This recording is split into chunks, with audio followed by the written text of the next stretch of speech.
Jani.ml FM filɛbaga cɛ ana muso denmisɛn ani maabakɔrɔ aw bɛɛ lajɛlen aw ni ɲankuma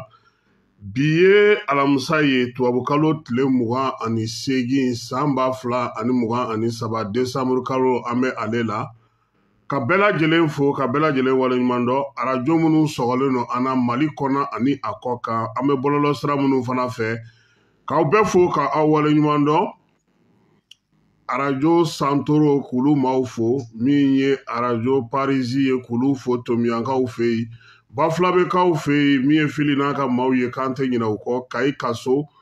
ani Kayindi k'an bɛ olu fana fo Kodɔnso ale ni arajo Jigi Miyangalakaw fana fɛ yen olu fana sɔgɔlen don an na ani Selengekaw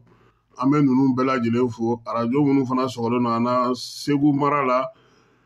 Sikaso Ame Star FM ka 90 FM foye yɔrɔ la min ye Star FM ye 92.4 Bamako. Star FM ale bɛ canal fana sanfɛ nin waati in na 583 ni maa min y'o ta i b'an sɔrɔ Star FM ale sanfɛ. Keba n'an ye maaw fɔ an b'an yɛrɛ fo koyi. Cɛ koba Mali jati dɔn san b'an dɔ tɛ nin ye de. 2023 a 2023 ya ye ko caman kɛ jamana in kɔnɔ dɛ. 2023 a bɛ k'i ku i dugu dɛgɛ ka taa hali bi tɔɔni b'a la koyi. Bi tɛ 8 ye de. Aya aw ka fɛn in bɛ kɛ yan. A bɛ kɛ? Wari b'aw bolo wa? Aw bɛ taa sɛ juru ta. Aya anw kɔni sen t'a la. A ka girin anw ma kojugu. An bɛ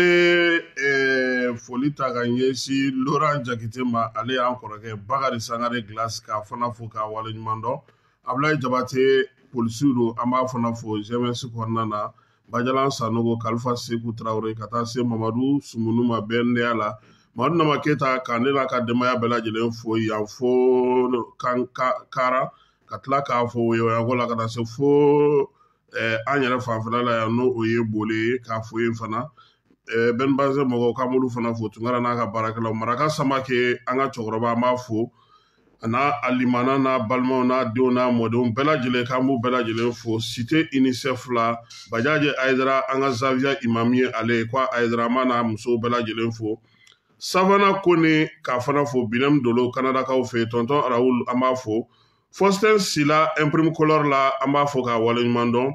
Huissier de justice Ali Badara ko a kɔnɛ ka Jawus création Musafa Jawara Jawuso ko Ala ka nɔgɔya k'a ye nin waati in na fari man di a la. Arigo Saki k'ale fana fo k'a waleɲuman dɔn Musaba ORTM kɔnɔna na sa fotigi ni Sofa k'olu fo.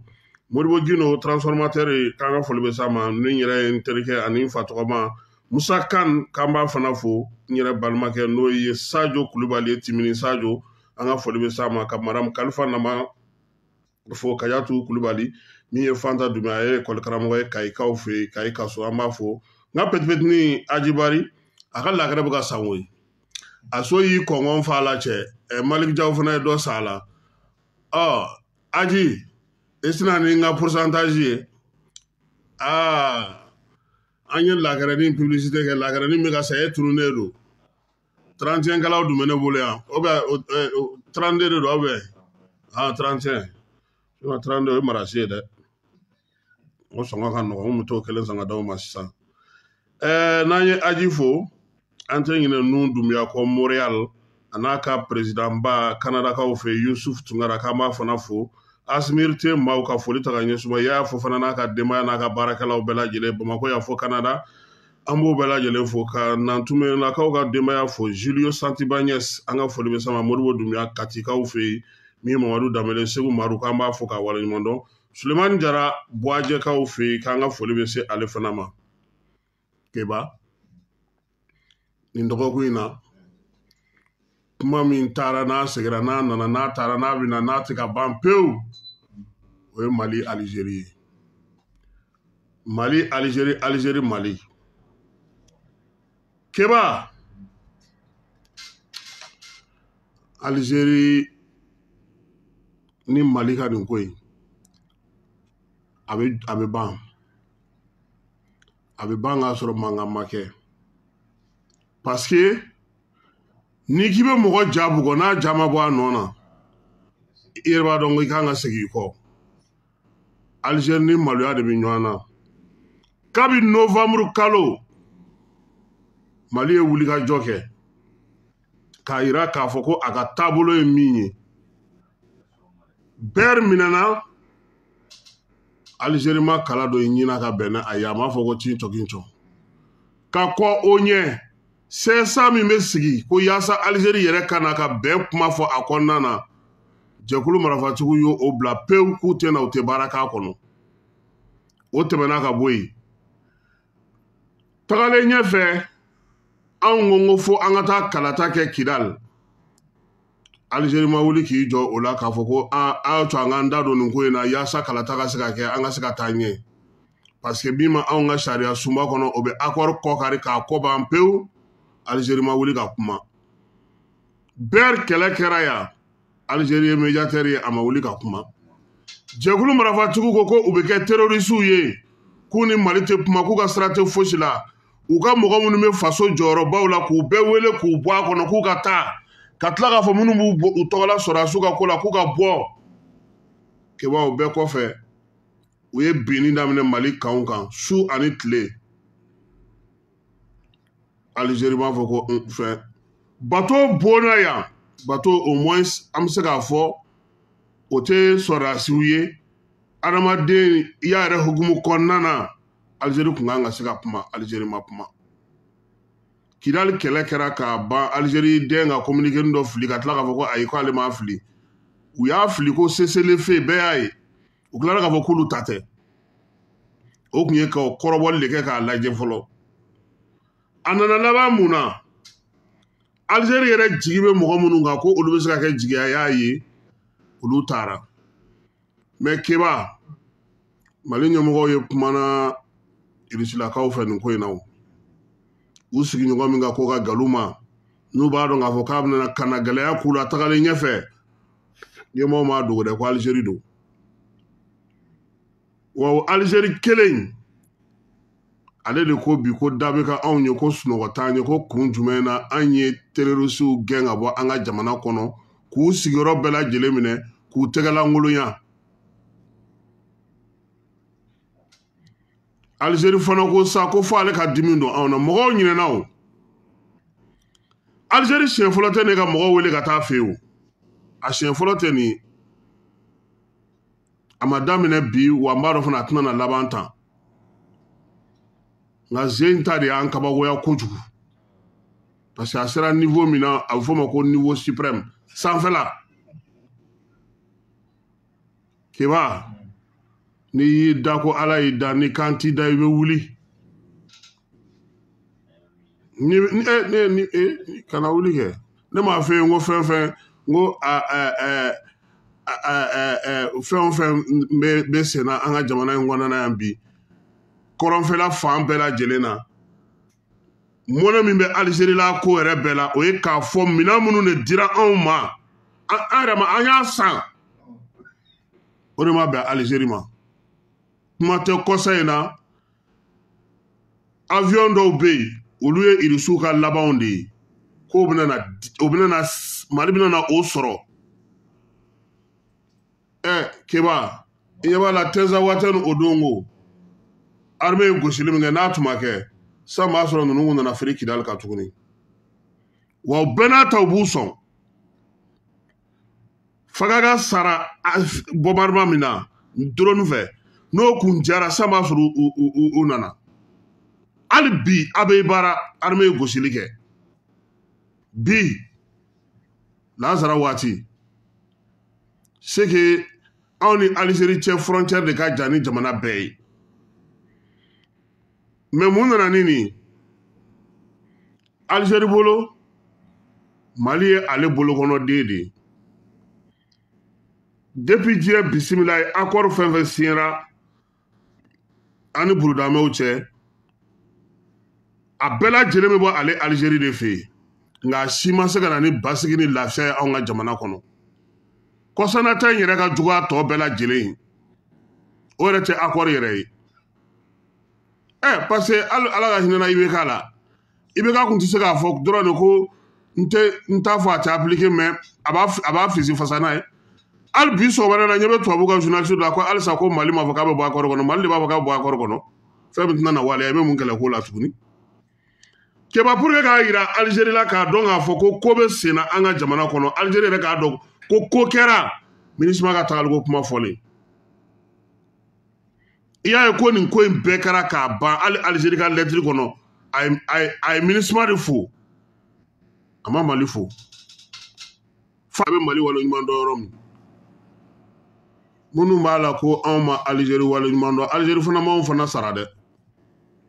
yanni bi ka se kunun de sera Bouteflika ka du bɛ halisa Gawo n'a cɛkɔrɔba Serou Badian n delila k'a ta k'an to Kiledu la 97 a kasira de a ko ni Alizeri de bɛ ka se ka nin kɛ Mali la bi ko Modibo Keïta de don mais a ye kuma dɔ fɔ a don kasɛti bɛ yen a ko bi tɛ dɛ don bɛ na Alizeri bɛna n'a faamu k'a fɔ ko Mali ye min ye jamana in bɔyɔrɔ ka jan dɛ o de la olu ɲɛna ko aso ye bɛ kuma kunfɛ ten de kiba m'a f'i ɲɛna n ko Kidali kɛlɛ daminɛlen Kidali récupération daminɛlen n ko chef d'état-major ni ministre de la défense bɛɛ tun bɛ ɲɔgɔn kɛ Kuluba de yan o de sen fɛ Asimi de k'u ma an kana girin ka taa an ni jamanaw cɛlaw minɛ fɔlɔ a se b'an ye dɛ nka an k'a to yen fɔlɔ an wulila objectif min kan an ko atteint don nataw la aw bɛna ye fɛn minnu bɛna na kɛ wɔrɔ n'i bɛ baara kɛ ni hakili ye n'i bɛ kow ɲɛdɔn c'est que minnu bɛ kɛnɛ kan olu bɛ réalité dɔn mais stratégie f'i ka i kunkolo kɛ ka baara kɛ a nana laban mun na bi yan'an ka taa ɲɛ fɔlɔ an tulo b'a la nin waati in na u bɛ k'a fɔ ko transition tɛmɛnen jamana ka transition kɔnɔna na ko sɔrɔdasi minnu libérera ka bɔ Kidali jamana ka transition kɔnɔna na Asimi ninnu tun t'a la dɛ Asimi ma ta otage la mɔgɔ fɛ dɛ an b'o fɔ mɔgɔw ɲɛna fɔlɔ yan'an ka continuer Sadio ma ta otage la mɔgɔ fɛ Sadio y'a jɔ a jɔyɔrɔ la Menaka minɛ don ka kɛlɛ kɛ ka tila ka n'a ka groupe ka tila ka continuer Asimi tile kelen ma minɛ otage la a y'a fɔ fan bɛɛ maa si ka intervention ma to ni Asimi libéré la a tun t'a la ouais parce que politique kuma de don politique de don a bɛ ka fɔ de pour que bi pour que a k'a ka wale ɲuman dɔn a fɔ kun t'o de ye a maa minnu minɛna otage la olu dɔnnen don maa minnu ye baara kɛ minnu taara otage la sɔrɔdasiw tulo b'an na o i ye intervention kɛ ka maa minnu libéré olu bɛ yen nka a so t'a la dɛ a so t'a la Sadio t'a la Maliki Jaw t'a la u ma ta otage la u ma Modibo Kone t'a la Wage t'a la u ma ta otage la u ma minɛ maa fɛ maa ka intervention m'u libéré tiɲɛ don sɔrɔdasi dɔw minɛna u libéréra o kɛra cogo min na fana don dɔ la an bɛna na o fana ɲɛfɔ mɔgɔw ye ko duman tɔgɔ tali ka di dɛ mais ko kolon i tɛ tigi fosi ye o la keba o Algérie a y'a ka ambassadeur wele an yɛrɛ an ta wele a ko a bɛ mankan ci an yɛrɛ kan bɛ mankan ci ala nana k'an y'an t'o la a ti fɛ diɲɛ yɛrɛ kɔnɔ maa si k'i da don maa min da la réunion tun b'o fɛ an taar'o fɛ yen an seginna ka bɔ yen a ye Algérie Niger ministre des affaires étrangères wele k'o da sumusumu o ko u nana baara min kama siraba min kan ka bɔ Alger ka taga Ɲame ale nan'o kuma de kama olu ka jɛkulu kura n'o ye AES ye o bɛ jɛrɛ de kɛ ka kuma ka sɔrɔ ka mɔgɔw jaabi ale ti o hukumu kɔnɔna na k'u bɛ se k'a ci wa a ko a bɛ ci jɔnni ma a lamɛn ka ɲɛ dɛ k'a bɛ ci jɔnni ma ko kumaɲɔgɔnya bɛ aw n'anw ka jamana in bɛɛ cɛ k'a b'u hakili lajigi a tɛ dɔgɔkun fila bɔ chef d'état-major bɔra Algérie réunion na Mali Burkina Niger Tchad u tun bɛ yen les chefs d'état-major aw ma ci min fɔ o la a bɛ n'o de fɔ ne ka t'o fɔ jɔnni ye c'est-à-dire stratégie de don pour que a ka fɔ wɛ Niger taara yan fɛ foyi cɛ taara ci min na a ko a bɛ t'o hukumu kɔnɔna na ni ci kura bɛ yen a bɛ segin a bɛ taa a ka jamanakuntigi b'a bila ka na n'o ye AES jamanakuntigiw bɛ kuma olu t'u kɔ don Mali la dɛ keba n'i y'a ye Niger bɛ ka se ka kunu bi k'i jɔ a jɔyɔrɔ la bi a k'a fɔ Mali ni Burkina ma k'u ni ce o ni baraji au moins olu y'a fɔ ko ni se kɛra Niger ma ko k'i ye déclaration de guerre kɛ ka ɲɛsin olu ma maa ma farin i jigi de ka farin Niger tɛ ne k'i yɛrɛ sɔrɔ nin ye arrête k'a fɔ Benin man ye k'a tɛ Benin ka port fɛ k'a ka marchandise tɛ tɛmɛ a fɛ ko marchandise min bɛ k'u k'u ta yɛrɛ n'i ma sɔn ka k'i yɛrɛ ye i bɛ kɛ jɔn ye o de la n k'i ma su in na n y'a mɛn ko dɔw kun ko k'u bɛ taa taama Algérie ambassade da la gouvernement ye hakilimaya ba kɛ a ko k'a taama tɛ se ka kɛ parce que min bɛ ka kɛ dugu ma kɛba n'a nana fɔ don o don mɔgɔw dabali bɛ ban quoi n ka bon ayi fitinin dɔ ɲini ka fara i ka bonya ka ban ne bɛ nin bɛɛ dɔn ayi min tɛ foyi dɔn o lamɛnba nin ne bɛ se nin bɛɛ la i mago bɛ s'a ma o de ye maabaya ye n'i nalonna cogo o cogo dɔ ta min nalonnen don n'i ye fana i k'o fana fara i ta kan n'i ka kegu ni bɛɛ ye dɔ fana ka keguya nalomaya in ta i k'o fara i ka keguya in ka ban n'a fɔra e ɲɛna bi ko Algérie de bɛ delili la e bɛ da la mɔgɔ ka k'i yɛrɛ ye dɔrɔn mais da wɛrɛw bɛna na olu ɲɛfɔ mun bɛ sen na bi a ka bɔ hakili ma quoi parce que ne bɛ to k'an ka mɔgɔ dɔw lamɛn a bɛ komi dɔw bɛ kuma fɛn dɔw la u bɛ n'u sigi wɔyi n'i ye théorie ta n'i ye nin kɛ tan Mali bɛ ka taa sira min fɛ cɛ olu ye tubabukanw ye olu ko o tɛ mɔdi la tuguni sa an bɛ réalité de la cɛ sa bɛ n'i ka da cɛ bere b'e bolo e bɛ fenêtre de ɲini sa bɛ yɔrɔ i bɛ taa o de la n'a b'i kin i bɛ sa i bɛ min kɛ i b'o kɛ n'i kɔni bɔda ye yen de o dɔw ye sisan u t'u sigi telew la tubabukan ba fɔ théorie baw n'i ye nin kɛ tan jamanaba minnu tɛmɛna o tuma an ye jamanaden de Kanku Musa ye sanu ta yan sanu machine de y'a bɔ a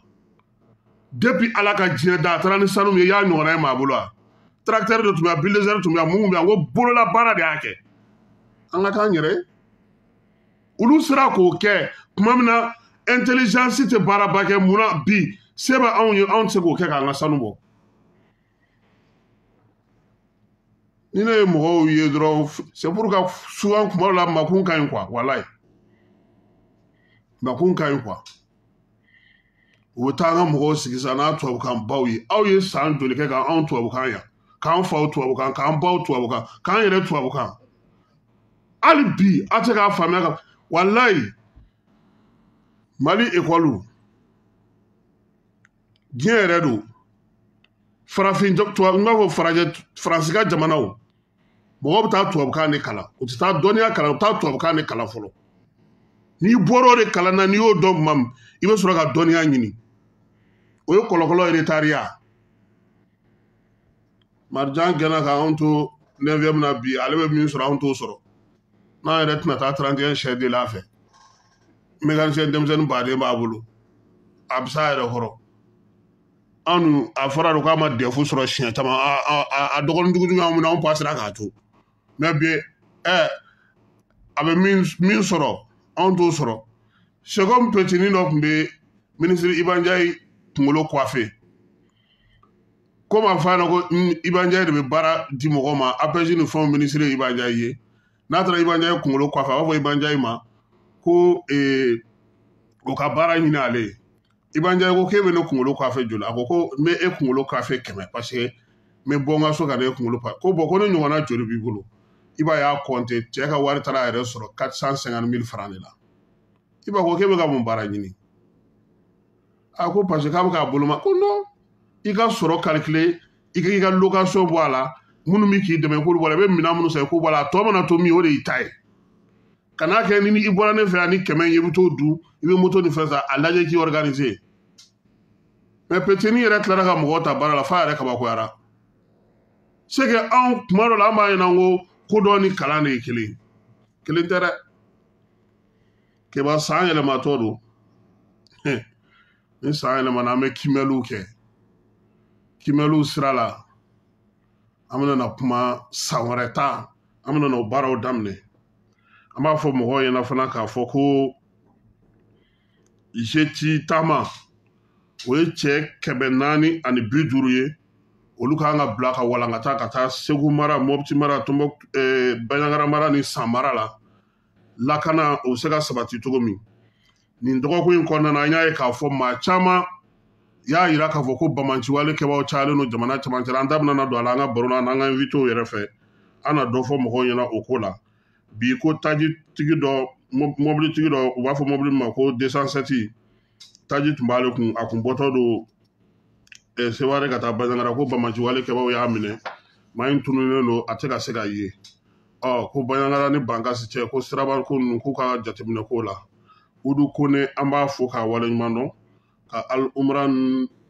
Ture ko ale fana fo k'a waleɲuman dɔn Imam Koromaga min ye Mohamed Sangare ye Sanfili Solo an b'a fo jinɛden Burama Traore ale y'an ka cɛkɔrɔba ye Udu Kone ka misiri kɔnɔna na Mohamed Kulibali k'ale fana fo k'a waleɲuman dɔn Seydou Gino Ousmane Gino min ye Bɛnkɛ Kulibali ye Amidu Gino ka ninnu bɛɛ lajɛlen fo an ka misiri kɔnɔna na ko sini ni Ala sɔnn'a ma maaw k'u hakili to u yɛrɛ la sabula min ye Segu mara ni Masina mara ye ka taa se fo Tɛnɛnguyanfanw fɛ duguladenw caman y'a yira k'a fɔ ko Bamaciwale kɛbaw ka munumunu salo cayalen don ye kosɛbɛ Sikaso yanfan fana fɛ dɔw fana y'a yira k'a fɔ fitirimagɛ in na u ye mototigiw caman ye Nampala Gomakura Jura ni Tɛnɛngu ninnu bɛɛ lajɛlen ko sɔmin kɛlen don a la k'a fɔ ko Bamaciwale kɛbaw kɔni bɛ munumunu salo la nin yɔrɔ ninnu bɛɛ lajɛlen na min ye farati ko o b'a a yɔrɔw la ayiwa duguladenw kɔni ko k'olu sirannen olu ye min ye o b'a yira k'a fɔ bi maa ninnu cayalen don kosɛbɛ armée dun fana bɛ baara la a yɔrɔ la an ye kibaruyaw sɔrɔ ka bɔ duguladen caman yɔrɔ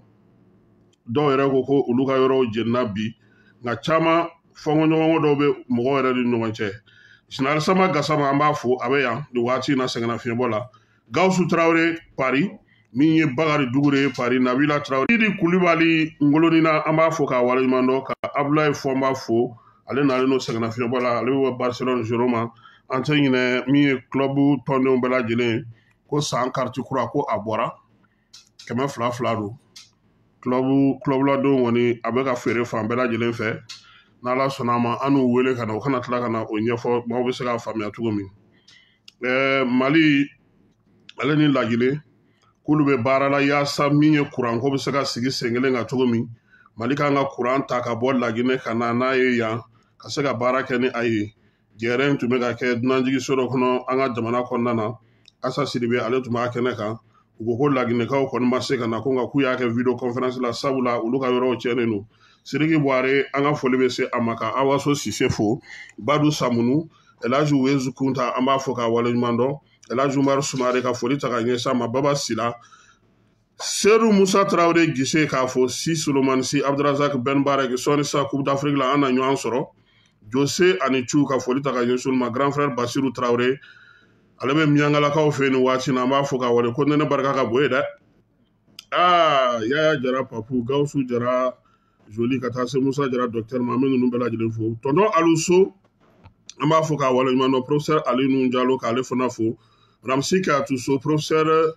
Ousmane Si ka foli ta ka ɲɛsin ale ma Bayiba Meridi district kɔnɔna na an tɛ ɲinɛ a kɔ Sori Kɛmɛso Kali Kɛmɛso denkɛ don an ka foli bɛ se a ma ka Mamadu Baba Dugure ko o y'an ka cɛkɔrɔba a bɛ sɛgɛnnafiɲɛbɔ la Dumansana Petit Paris Nuru tɔgɔ filaw Kayikaw fɛ yen Mojiba Baba Numansana Sultu Sul Sulemani Yatasaye Kori Anzeka don ka Masire Yatasaye fana fo Iliasu Guro Douanza député an ka foli bɛ se a ma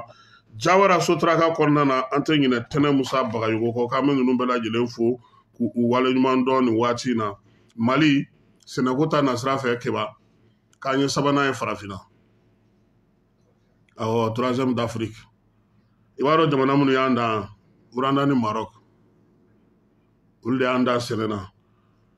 wa ya CEDEAO jamanaw la an bɛ bɛɛ ɲɛ kɔɔri la ɲinan fana an bɛ bɛɛ ɲɛ sisan k'a ka kɛ feerecogo ɲuman ye sa u k'u jija min ye balo ninnu ye u bɛɛ kana cɛ ka bɔ an ka jamana kɔnɔ minisiri min bɛ feereko yɛrɛ jagoko kunna sa n'o ye Musa Alasani Musa Galabu a wulilen don k'i jɔ ka fɛɛrɛ sigi sen kan ko sunkalo la sukaro kana dɛsɛ Musa sunkalo sera koyi marisi tɛ de marisi ban waati de dɔ bɛ a camancɛ camancɛ de don marisi camancɛ don 14 yanfan ninnu tɛ wa a kɔni bɛ wuli ka jɔ la pour que sukaroso bɛ se ka ɲɛnabɔ cogo min polisiw olu bɛ wuli ka jɔ la nin waati in na yaasa maaw n'u bolominɛw bɛ se ka kisi cogo min seli ɲɛkɔrɔla ninnu na k'u b'a ɲini bɛɛ fɛ bɛɛ k'i jija ka se ka baaraw kɛ baara minnu b'a to min ye sirabanga kasara o bɛ dɔgɔya kosɛbɛ kiribikiribifɛnw min ye dulɔ ni dɔrɔgu n'a ɲɔgɔnna camanw ye maaw k'u yɛrɛ kisi olu ma n'i ma ɲɛ k'i bɛ yɛlɛ moto ni bolimafɛnw kan i k'a sɔrɔ i hakili sigilen don sɛbɛnw ko bɛɛ n'a ka sɛbɛn ka bɔ kɛba e ko k'a dan tɛ mande ye i tɛ dɔ ɲini ka bila i kun ni ni ninnu bɛnna sa i tɛna fɔ k'i tɔgɔ ye Kasimi Tarawele dɛ u bɛ taa n'i ye o mana tɛmɛ ka bɔ yen fana ko maa minnu ka pɛrimiw bɛ yen n'olu tiɲɛnen don ko patrouille de bɛna kɛ Mali fan 14 bɛɛ lajɛlen na duguba bɛɛ lajɛlen kɔnɔna na yaasa sanyɛlɛma seli a bɛ se ka kɛ cogo min minisiri Dawudu ale kɔni ye nin kibaruya ninnu di k'a yira k'a fɔ k'a ci bilalen don polisilakaw ma kabini Noël u y'a kɛ Segu an kun bɛ yen cɛw y'an mɔmɔ koyi Ablaye n'a ka mɔgɔw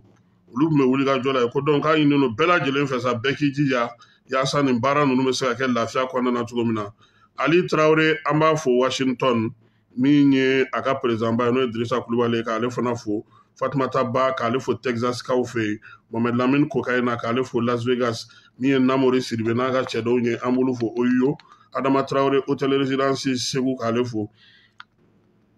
Ousmane Wele général de brigade Ousmane Wele ale ka qualification kɛra kunungo Buguni o gouverneur kura ye ale de bilara Keba Sangare nɔ na Keba Sangare min nalen no kana bila Olomasiri Tabaw olu ka ko kunna Maliki Berete k'an b'a fana fo k'a waleɲuman dɔn Bayi Jagite Jango Bagayogo Dawuda Magasa Basabugukaw Gabriel Ari Kulibali Ari Traoré Abel Traoré Koniba Jɛma Kulibali min ye Senu Bakɔrɛ ka taa se Salifu Konare ma Jisumale an bɛ ninnu bɛɛ lajɛlen fo Buna a n'a dɔgɔkɛ Bakɔrɛ ko olu bɛɛ lajɛlen sɛmɛ ka Aïda Sumare Agibu Konanji Segu Faliri Boli an ka foli bɛ se ale ma min ye Aïda Kante ye k'ale fo k'a waleɲuman dɔn honorable Amadu Kulibali an b'ale fana fo Segu Pati Sagana nin ka kala nin ka kala k'u ye i se ci bi ka taa fɔ parti sadi mɔgɔw ye nɛgɛ kanɲɛ 13 waati k'u ka tɔn k'u bɛna a ci ka bɔ yen pewu ko nka ko yan'a ka ci k'u b'a f'u ɲɛna kun min na parti sadi kan ka ci ka bɔ yen ko Umaru Mariko n'o y'u ka tɔn ɲɛmaa ye k'o bɛ ka kuma minnu ta ka fɔ ka kɛɲɛ ni armée ka wulikajɔw ye kabini kow daminɛna wa fana ko sadi maaw k'u labɛn ko kiiri don k'o ye nin kalo in janvier kalo tile 8 ye k'a bɛ kɛ commune 1 tribunal la Pati Sadi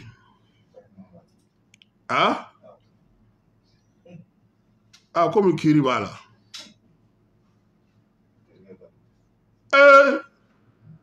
cɛ Sadi ka bon dɛ n ko Sadi delila ka député 6 tigiya kɛ Cheikh Umaru Sisoko ninnu ka tɔn ni Mani Kamaraw ka tɔn sigilen tɛ yan ani Umaru Mariko Korotumu Tera Nuhun Keyita Mohamed Akiratan maa caman tɛmɛna nin tɔn in fɛ dɛ aya Ala ka le 8 janvier yira na Adema PASJ diden tɔn Abdelkader Konate Ampe ni ale ye u ka ɲɛmaa ye nin waati na transition ko olu ka jɛrɛ 19 na o bɛ kɛ sibiri nata maison des aînés la conférence nationale ordinaire 19e conférence nationale ko parti taabolo jamana taabolo kibaraba minnu b'u bolo tɔnw ni tɔn ɲɛmaaw ni jamanadenw bɛɛ lajɛlen k'u welelen don parti yɛlɛma ale y'a ka congrès 4nan kɛ congrès 4nan min senfɛ u y'a yira k'a fɔ k'u ka cɛbɔ kalata nata la ko jamanakuntigi kalata la k'o ye Musa Mara ye ale ti parti la dɛ Yusufu de tɛ président ye bon ale de ta ye parti Mara de ta ye parti n'o bɔra yen Modibo Sidibe a n'a ka tɔndenw Phare tout terrain olu ko halisa ko parti min ka wuli ka jɔ ka ca Mali kɔnɔ ni parti bɛɛ ye n'a bɛ taa womisɛn bɛɛ lajɛlen kɔnɔ gɛlɛya t'a ban foyi t'a kunbɛn ko Modibo Sidibe n'a ka tɔndenw don min ye baara ye k'u y'a sigi yɔrɔ o yɔrɔ fasodenw la faamuyali jamana taabolo parti hakilina parti min fɛ cogo min na parti baara ka kɛ cogo min siniɲɛsigi denmisɛnw taabolo kalanko taabolo kɛnɛya ni lakana ni basigi ni dunga fa ka sabati ko u bɛ nin bɛɛ lajɛlen ni baro sigi yɔrɔ bɛɛ lajɛlen na yaasa maaw bɛ se ka faamuyali kɛ cogo min na u ka kow la Phare Keba ko hali ne y'u wele k'u bɛna wa ko ni Modibo de bɛna dɛ Birigo aw ka dugu la Banji bɛ yen dɛ yana nga banji min nani Azmir ye fɔlɔ ni banji tɛ sɔrɔ an ka Azmir min fɔlɔ birigo fana ye filadugu de o bon Moro tɛ filakan nin mais a tɛgɛ jalen don fana Moro ka a tɛ buru Moro ninnu kɔ dɛ olu zo ninnu de ye tɔn kelen mɔgɔw ye a wari tɛ sɔrɔ dɛ mais ko bɛɛ de tiɲɛna sinon fɔlɔ n'a kun fɔra ko Adama ka ɲɔgɔn ɲɛ bɛ ta non journaliste ba bɛɛ tun bɛ taa yen o y'i ka weekend jalen de o a tɛ olu yɛrɛ bolo kuma tɛ k'a d'anw ma Azmir mɔgɔ k'an b'u fo Keba jateminɛlikɛla denmisɛnnin kungɛnɛ dɔw u ko faso k'an ka jateminɛ kɛ ko n'a y'a sɔrɔ yɛlɛma ko ye tiɲɛ ye k'olu bɛ faso ɲɛmaaw fo k'u waleɲuman dɔn u bɛ baara mun na kabini san 2020 fangajaso min kɛra ni o tilara ka na latilen tuguni san 2021 ko baaraw taabolo ka ɲi ko yɛlɛma k'a kan ka kɛ yɛlɛma yɛrɛ ye yaasa jamanadenw k'u yɛrɛ sɔrɔ a la ko mun de la halisa anw bɛ conseil des ministres kɛ mercredi ko k'a sɔrɔ ko dɔgɔkun daminɛ ye ntɛnɛn ye munna lajɛw tɛ kɛ ko ka fɛɛrɛw di maaw ma walima juma ka kimɛli kɛ faamuya bɛ se ka kɛ cogo min na n'a sɔrɔ an ka taabolow ye tiɲɛ ye ko nansaraw ka ko sigilen caman b'an ka jamana kɔnɔ wa ko conseil d'administration ko n'i y'o mɛn yɔrɔ min na k'o kɔrɔ ko waridun sugu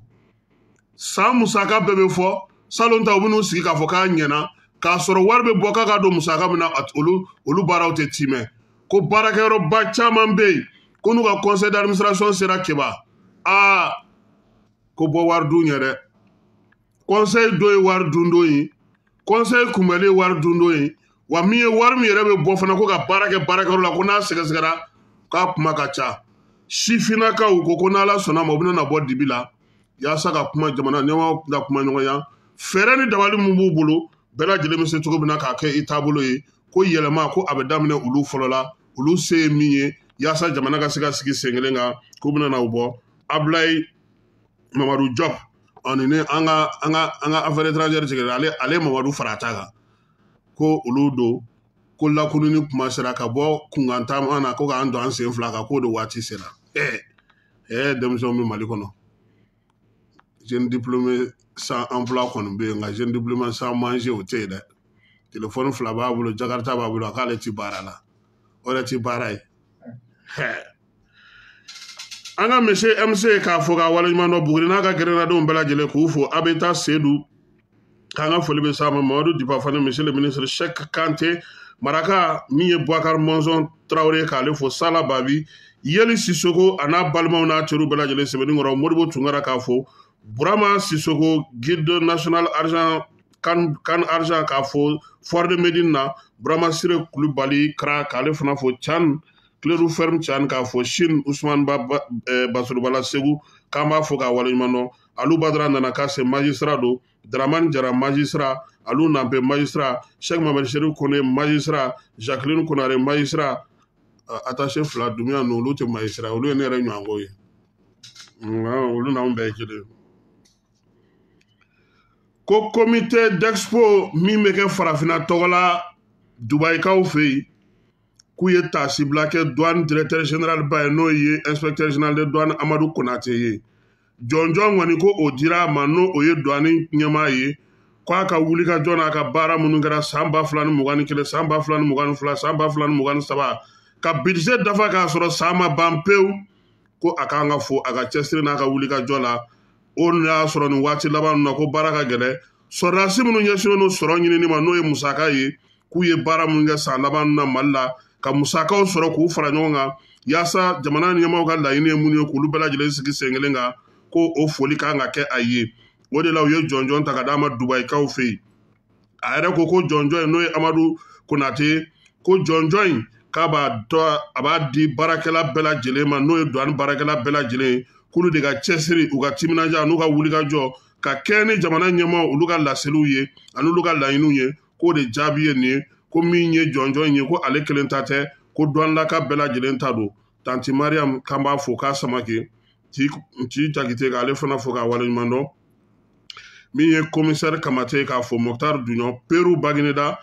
Bakari Kante, Ma Berthe, Raskebe, Master Soumi, Doni Brasco, Crosby, Baba Maïga, Prince, Aleni Bouboula, Kouloubela, Djelenfo, Mas, Ni Djangina, Kouloufo, Voix du Mali Konana, Barou Kolontigi, Minye Mare, Otem, Kama Fanafo, Konanji Jara, Alain Terekeye, Amaka, Professeur Fono, Professeur Ousmane Faye, Bedi, Kwa Djagite, Minye Amdalai Isaï Kalefo, Moula Idriss Kafo, MPJ Jara, Aleni Che, n'an donna renouveau kɔnɔna na sa ma Ibisa Kaba fo Fanta Tomota Amadou Lassana Konare Youssou Kravati ka taa se Modibo Sanogo ma k'an bɛ ninnu bɛɛ lajɛlen fo Benin ani Niger Benin ko ale ye gɛrɛntɛ wuli ka bɔ a ka frontière la ko yaasa ko min ye Niger minɛnw bɛ tɛmɛ Niger jagokɛlaw ka tɔnba ɲɛma n'o y'u ka chambre de commerce ye k'u jɛra Benin ko yanni lahara t'a cɛ k'u ka minɛnw bɛ tɛmɛ yɔrɔ yɔrɔ k'u ka Benin ye k'a to yen ko jamana minnu ye sɔnɔgɔya k'u ye k'u ka taga olu jamanaw kɔnɔna na halisa u ka t'u ka minɛnw ta ye ko wa ko Benin ko a ye a ka dayɛlɛ olu ye ko nka ko embargo ni CEDEAO y'a ta ka ɲɛsin Niger ma ko embargo ma wuli ko tuma k'u bɛna don da jumɛn fɛ ka t'u ka minɛnw ta min ye ninnu ye ko ten cɛ Keba i b'a dɔn min bɛ yen n bɛ sɔn ka Asmir dɔɔnin min fɔlɔ nana bɛ ne faga bi o bɛ te min na Keba Sénégal Fati Sagana Dilayi Sénégal maa 79 o de bɛ k'i kanbɔ jamanakuntigiya nɔfɛ Sénégal i y'a mɛn fɔlɔ 79 dossiers de candidature o de déposera conseil constitutionnel la a kelen o kelen Keba u bɛɛ lajɛlen ye CFA wari miliyɔn 30 de da u ka sɛbɛn kan ka taa da voilà 2 milliards 100 millions i b'a dɔn wɔlɔfɔw ye min fɔ a ko nin kɔrɔ sisan ko candidat ninnu ni ninnu bɛɛ tɛmɛna ka kɛ candidat ye ko kɔrɔ ko wɔlɔfɔ den 10 candidat kelen ko parce que ko mɔgɔ min taa vote ko man ca o parce que olu fɛ yen vote bɛ t'i tɔgɔ sɛbɛn farafinna démocratie a ma faamu hali bi dɛ ninnu fana kun fɛ yen candidat kun ye 1 million de ye Congo RDC 1 million de candidat mais olu ta provincial ni fɛnw bɛɛ b'a la maintenant ko conseil constitutionnel le 20 janvier minnu bɛ se ka kɛ candidat ye minnu tɛ se ka kɛ candidat ye wa n'i ma kɛ candidat ye i ka 30 millions tɛ segin i ma dɛ o y'o taalen de ye fi sabilila i y'o di jamana ma wa ko favoriw ko min ye Amadou Ba ni ale ye premier ministre ni waati in na ko ale ye favori ye favori filanan ko ye Ousmane Sonko ye min bɛ da o kan sa ko o ye Karim Wade ko nka ko bɛ tunga fɛ dɛ wa Dakar maire kɔrɔ Khalifa Sall k'o fana bɛ favoriw fɛ est-ce que El Hadji Diouf yɛrɛ t'a la awɔ balɔntana kɔrɔ in kɔni Keba e bɛ na ko mun don ni président mun kan ka bɔ yen n'ale tɛ kɛ candidat nka bɛ ni ɲɔgɔnna de kɛ 30 millions dili ninnu ma ka to ka dossier déposer o bɛ mun kɛ n'a ɲagamina sa ale de bɛ to yen tuguni ni nin ferekete ma se ka ɲɛnabɔ sisan mais ne b'a dɔn u bɛ cɛnin bɔ a la tuguni a dun ko k'a ye sɛbɛn bɛɛ sɔrɔ dɛ k'a ye parrainage bɛɛ sɔrɔ k'a ka dossier dara a kɔni taara déposer an ka démocratie tɛ nin an b'a fɔ nin de ma ko démocratie sisan an bɛna tasibila kɛ nin dɔgɔkun in na a gɛlɛyara kosɛbɛ an kɔrɔw caman ala ka wele sera u ma a fɔlɔ o ye Alimami Samori Ture Keba Alimami Samori Ture ale bɛ mɔgɔw fɛ minnu ye radio fɔlɔw dayɛlɛ radio privé fɔlɔw dayɛlɛ Bamaka ni Liberté ni FR3 olu minnu kun ye Bamakɔ radio fɔlɔw ye min ye ani Kayira Alimami Samori Ture ale ye URTL ɲɛmaaya kɛ ka tɛmɛ radio Liberté a y'o ɲɛmaaya kɛ min ye ka télé sigi sen kan ani ka groupe sigi sen kan radio bɛ se ka cari Mali kɔnɔna fan bɛɛ lajɛlen na Alimami Samori Ture a y'o baara kɛ kunnafoni di ka se k'a sankɔrɔta ka tɔnw sigi ka maaw dɛmɛ ka denmisɛnw bolo don baara la ani hakilina ɲumanw ye a y'o kɛ a fatura k'a si to san 75 a ka janaja kɛra kunu an bɛ dugawu don kɛ k'Ala k'a dayɔrɔ sumaya o mana tɛmɛ ka bɔ yen Umu Jara Jɛman ye kalan kɛ ESICA la a tilalen kɔ ESICA la a ye secrétariat baaraw kɛ démocratie nalen radio dayɛlɛlen a taara garisɛgɛ lajɛ Kayira la yen Daba Tunkara dɔgɔkɛ n'u b'a wele ko Banjugu Tunkara Jugus o de y'a dege radio kuma na a ye jɛmukan fɔlɔ minnu sigi Kayira kan a bɛ fɔ o de ma ko biribaratɔ musokuntigi a kɛkun tun ye mun ye musow ka sanuya k'u taalan ye musow ka jɛya walew kɛ musow k'u hakili to du kɔnɔna la musow k'u jɔyɔrɔ fin waati dɔ la n'i tun ye Umu lamɛn i b'a fɔ ko wajulukɛla don n'i y'a lamɛn i b'a fɔ ko denba don n'i y'a lamɛn i b'a fɔ ko kɔrɔmuso don vraiment muso min don tanu min dara a ka janajakɔrɔ la kunu an b'a fɔ ko Ala k'a k'a ma hɛrɛ ye min ye laban lahara Ala ka o sɔn suma ye a y'an kɔn kiti min na Ala k'o nɔgɔya maa sabanan o ye Amadu Konate ale ye Dirika don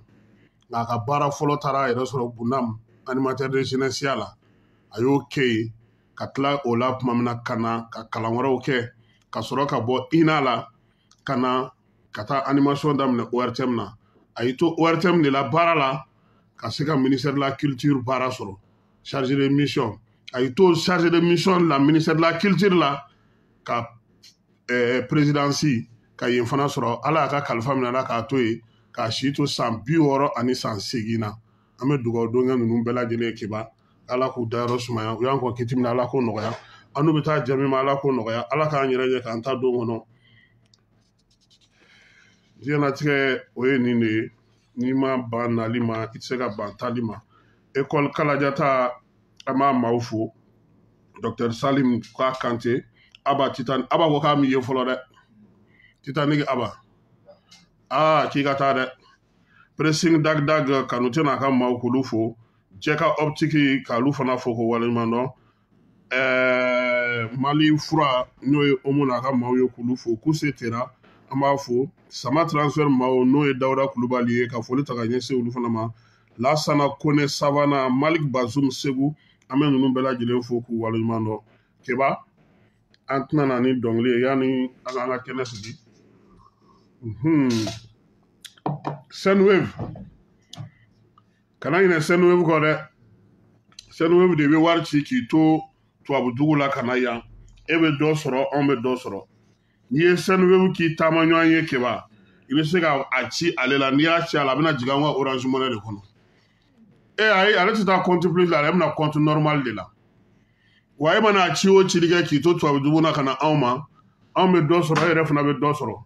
awɔ nin karilen don mala i ma foyi tiɲɛ nin karilen don sisan e ko dɔnkili ko na ye nin na tuguni bon ninnu tɛ se ka Senwave ci k'u caya parce que Senwave nafa ka bon n'i bɛ tubabudugu ninnu de la ayi non a tɛ yen a t'olu fɛ yen nin wagati in na nin suraka ye koyi cɛ dɔ bɛ nin bolo biennale la Moti a kun bɛna an fa o sisan an b'an ka maa welelenw an b'olu bisimila min ye Mala Jara ye ale ni Modibo Keyita ka bɔ Narakaw fɛ yen an b'o bisimila Eba Modibo ye ka na yan Mala ye de ka chaise bɛ se ka na o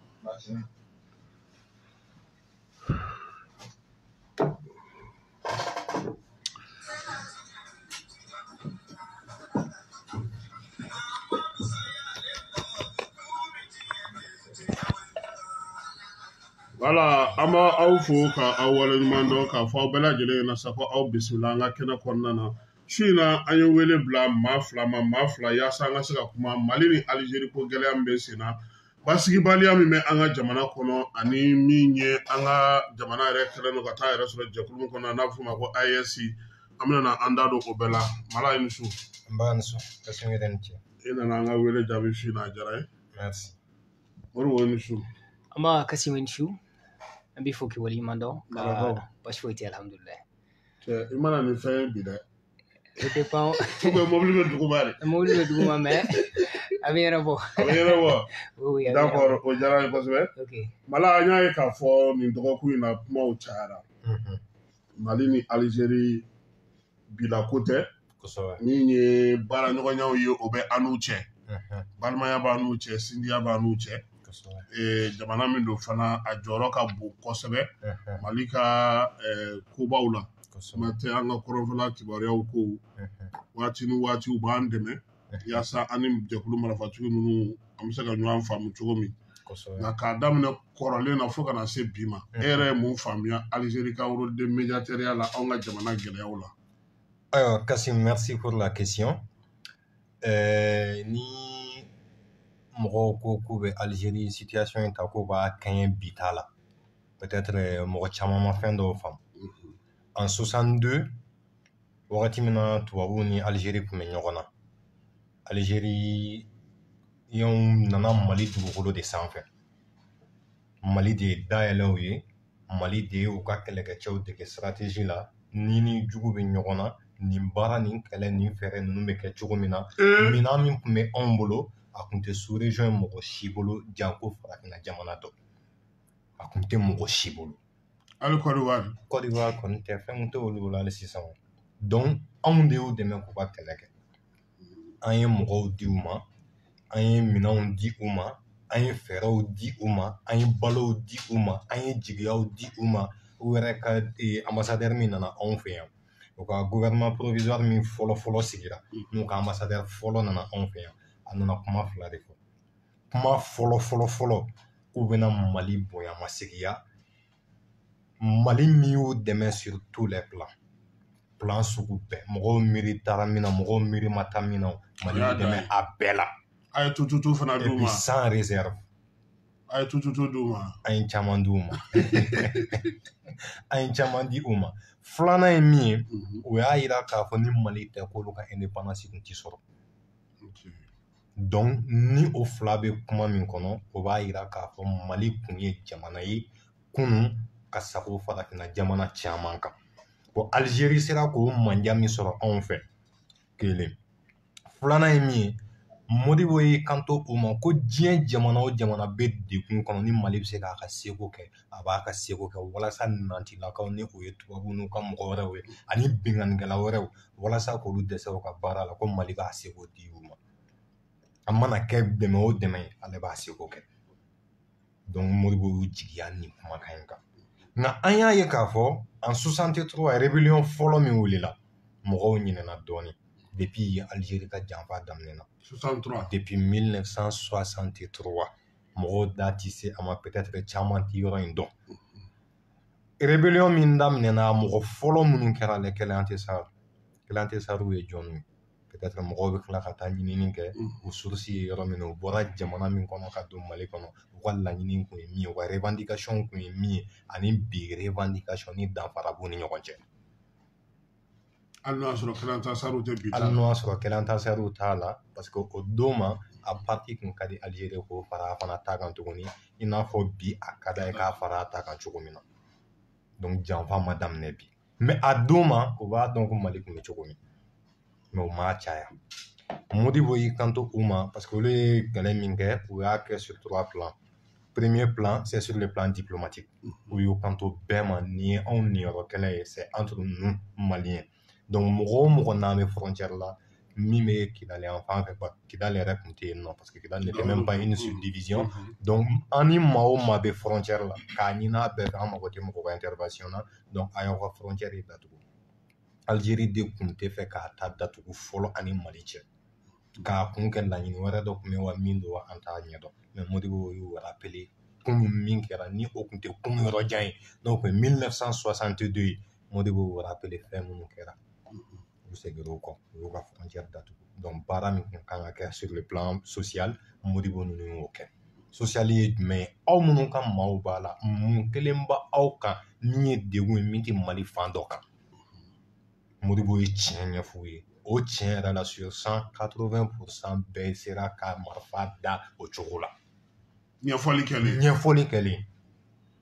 aw bɛ fɛn min nɔfɛ a ti sɔrɔ Mali tɛna tila kelen aw bɛ k'a ɲini maa minnu ye anw b'aw fɛ ka tɛmɛ olu kan parce que tubabuw ye siya de yira aw la golo dɔrɔn tabiya kelen tɛ hali aw ni tubabuw ni ɲɔgɔn cɛ mais aw bɛ ɲɔgɔn sɔrɔ min na o ye janfa niveau ye mais Modibo m'a fɔ tan nin ye ne yɛrɛ ka interprétation ye donc sisan o ye o kuma minnu fɔ mɔgɔ caman y'a ye o la k'a fɔ ko tiɲɛ yɛrɛ k'a fɔ an b'an yɛrɛ retrouver maliyɛnya la ka tɛmɛ diɲɛ fan bɛɛ kan parce que bi Mali ye bonya sugu bɛɛ kɛ olu ye donc o de kɔfɛ Dibi Silas n'a ka kɛlɛkɛcɛw u taara maa tɔni min tun bɛ yen nɔ minnu y'u ban ka marifa bila yɛrɛ pewu bon a caman yɛrɛ depuis o wagati jan dɔrɔgu ko tun bɛ anw tun t'o kalama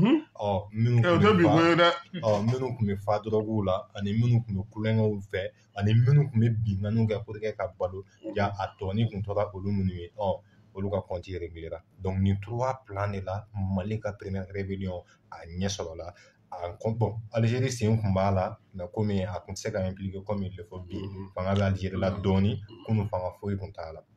bon a tun b'a ni minnu cɛ olu ye jamana de ɲini k'o jɔ mun y'a to Modibo ninnu sera ka jamana jɔ donc o fɛɛrɛ n'o sira ni fɛn ninnu peut-être an taalen ɲɛfɛ an bɛ se k'an da don olu la ayiwa Modibo wɛrɛ b'an bolo yan o fana ye Keyita ye président tɔgɔma Kassim i ye dɔgɔkun kibaruya tacogo ye kosɛbɛ Mali ni Algérie ko kuma in a kuma cayara siga t'a la u y'u ka ambassadeur wele an yɛrɛ y'an ta wele an ye kumaw sama an ni ɲɔgɔn cɛ e yɛrɛ bolo bi nin ko in bɛ se ka ɲɛ bɛ se ka sɔrɔ a ko la wa Kassim an bɛ fɔ k'i waleɲuman dɔn ka foli kɛ hali bi n'a ka bi ka ɲɛsin lamɛnbaaw ni lajɛlibaw bɛɛ lajɛlen ma ka tasibila kɛ fɔlɔ ka ɲɛsin an ka banbaatɔw bɛɛ lajɛlen ma anw dusuma kasilen don ka sababu kɛ nin dɔgɔkun in an bɛ se k'a fɔ an y'a bɛɛ lajɛlen kɛ dusuma kasi waleyaw kɔnɔna na min ye bingani waleyaw ye minnu taara falen fagaliw la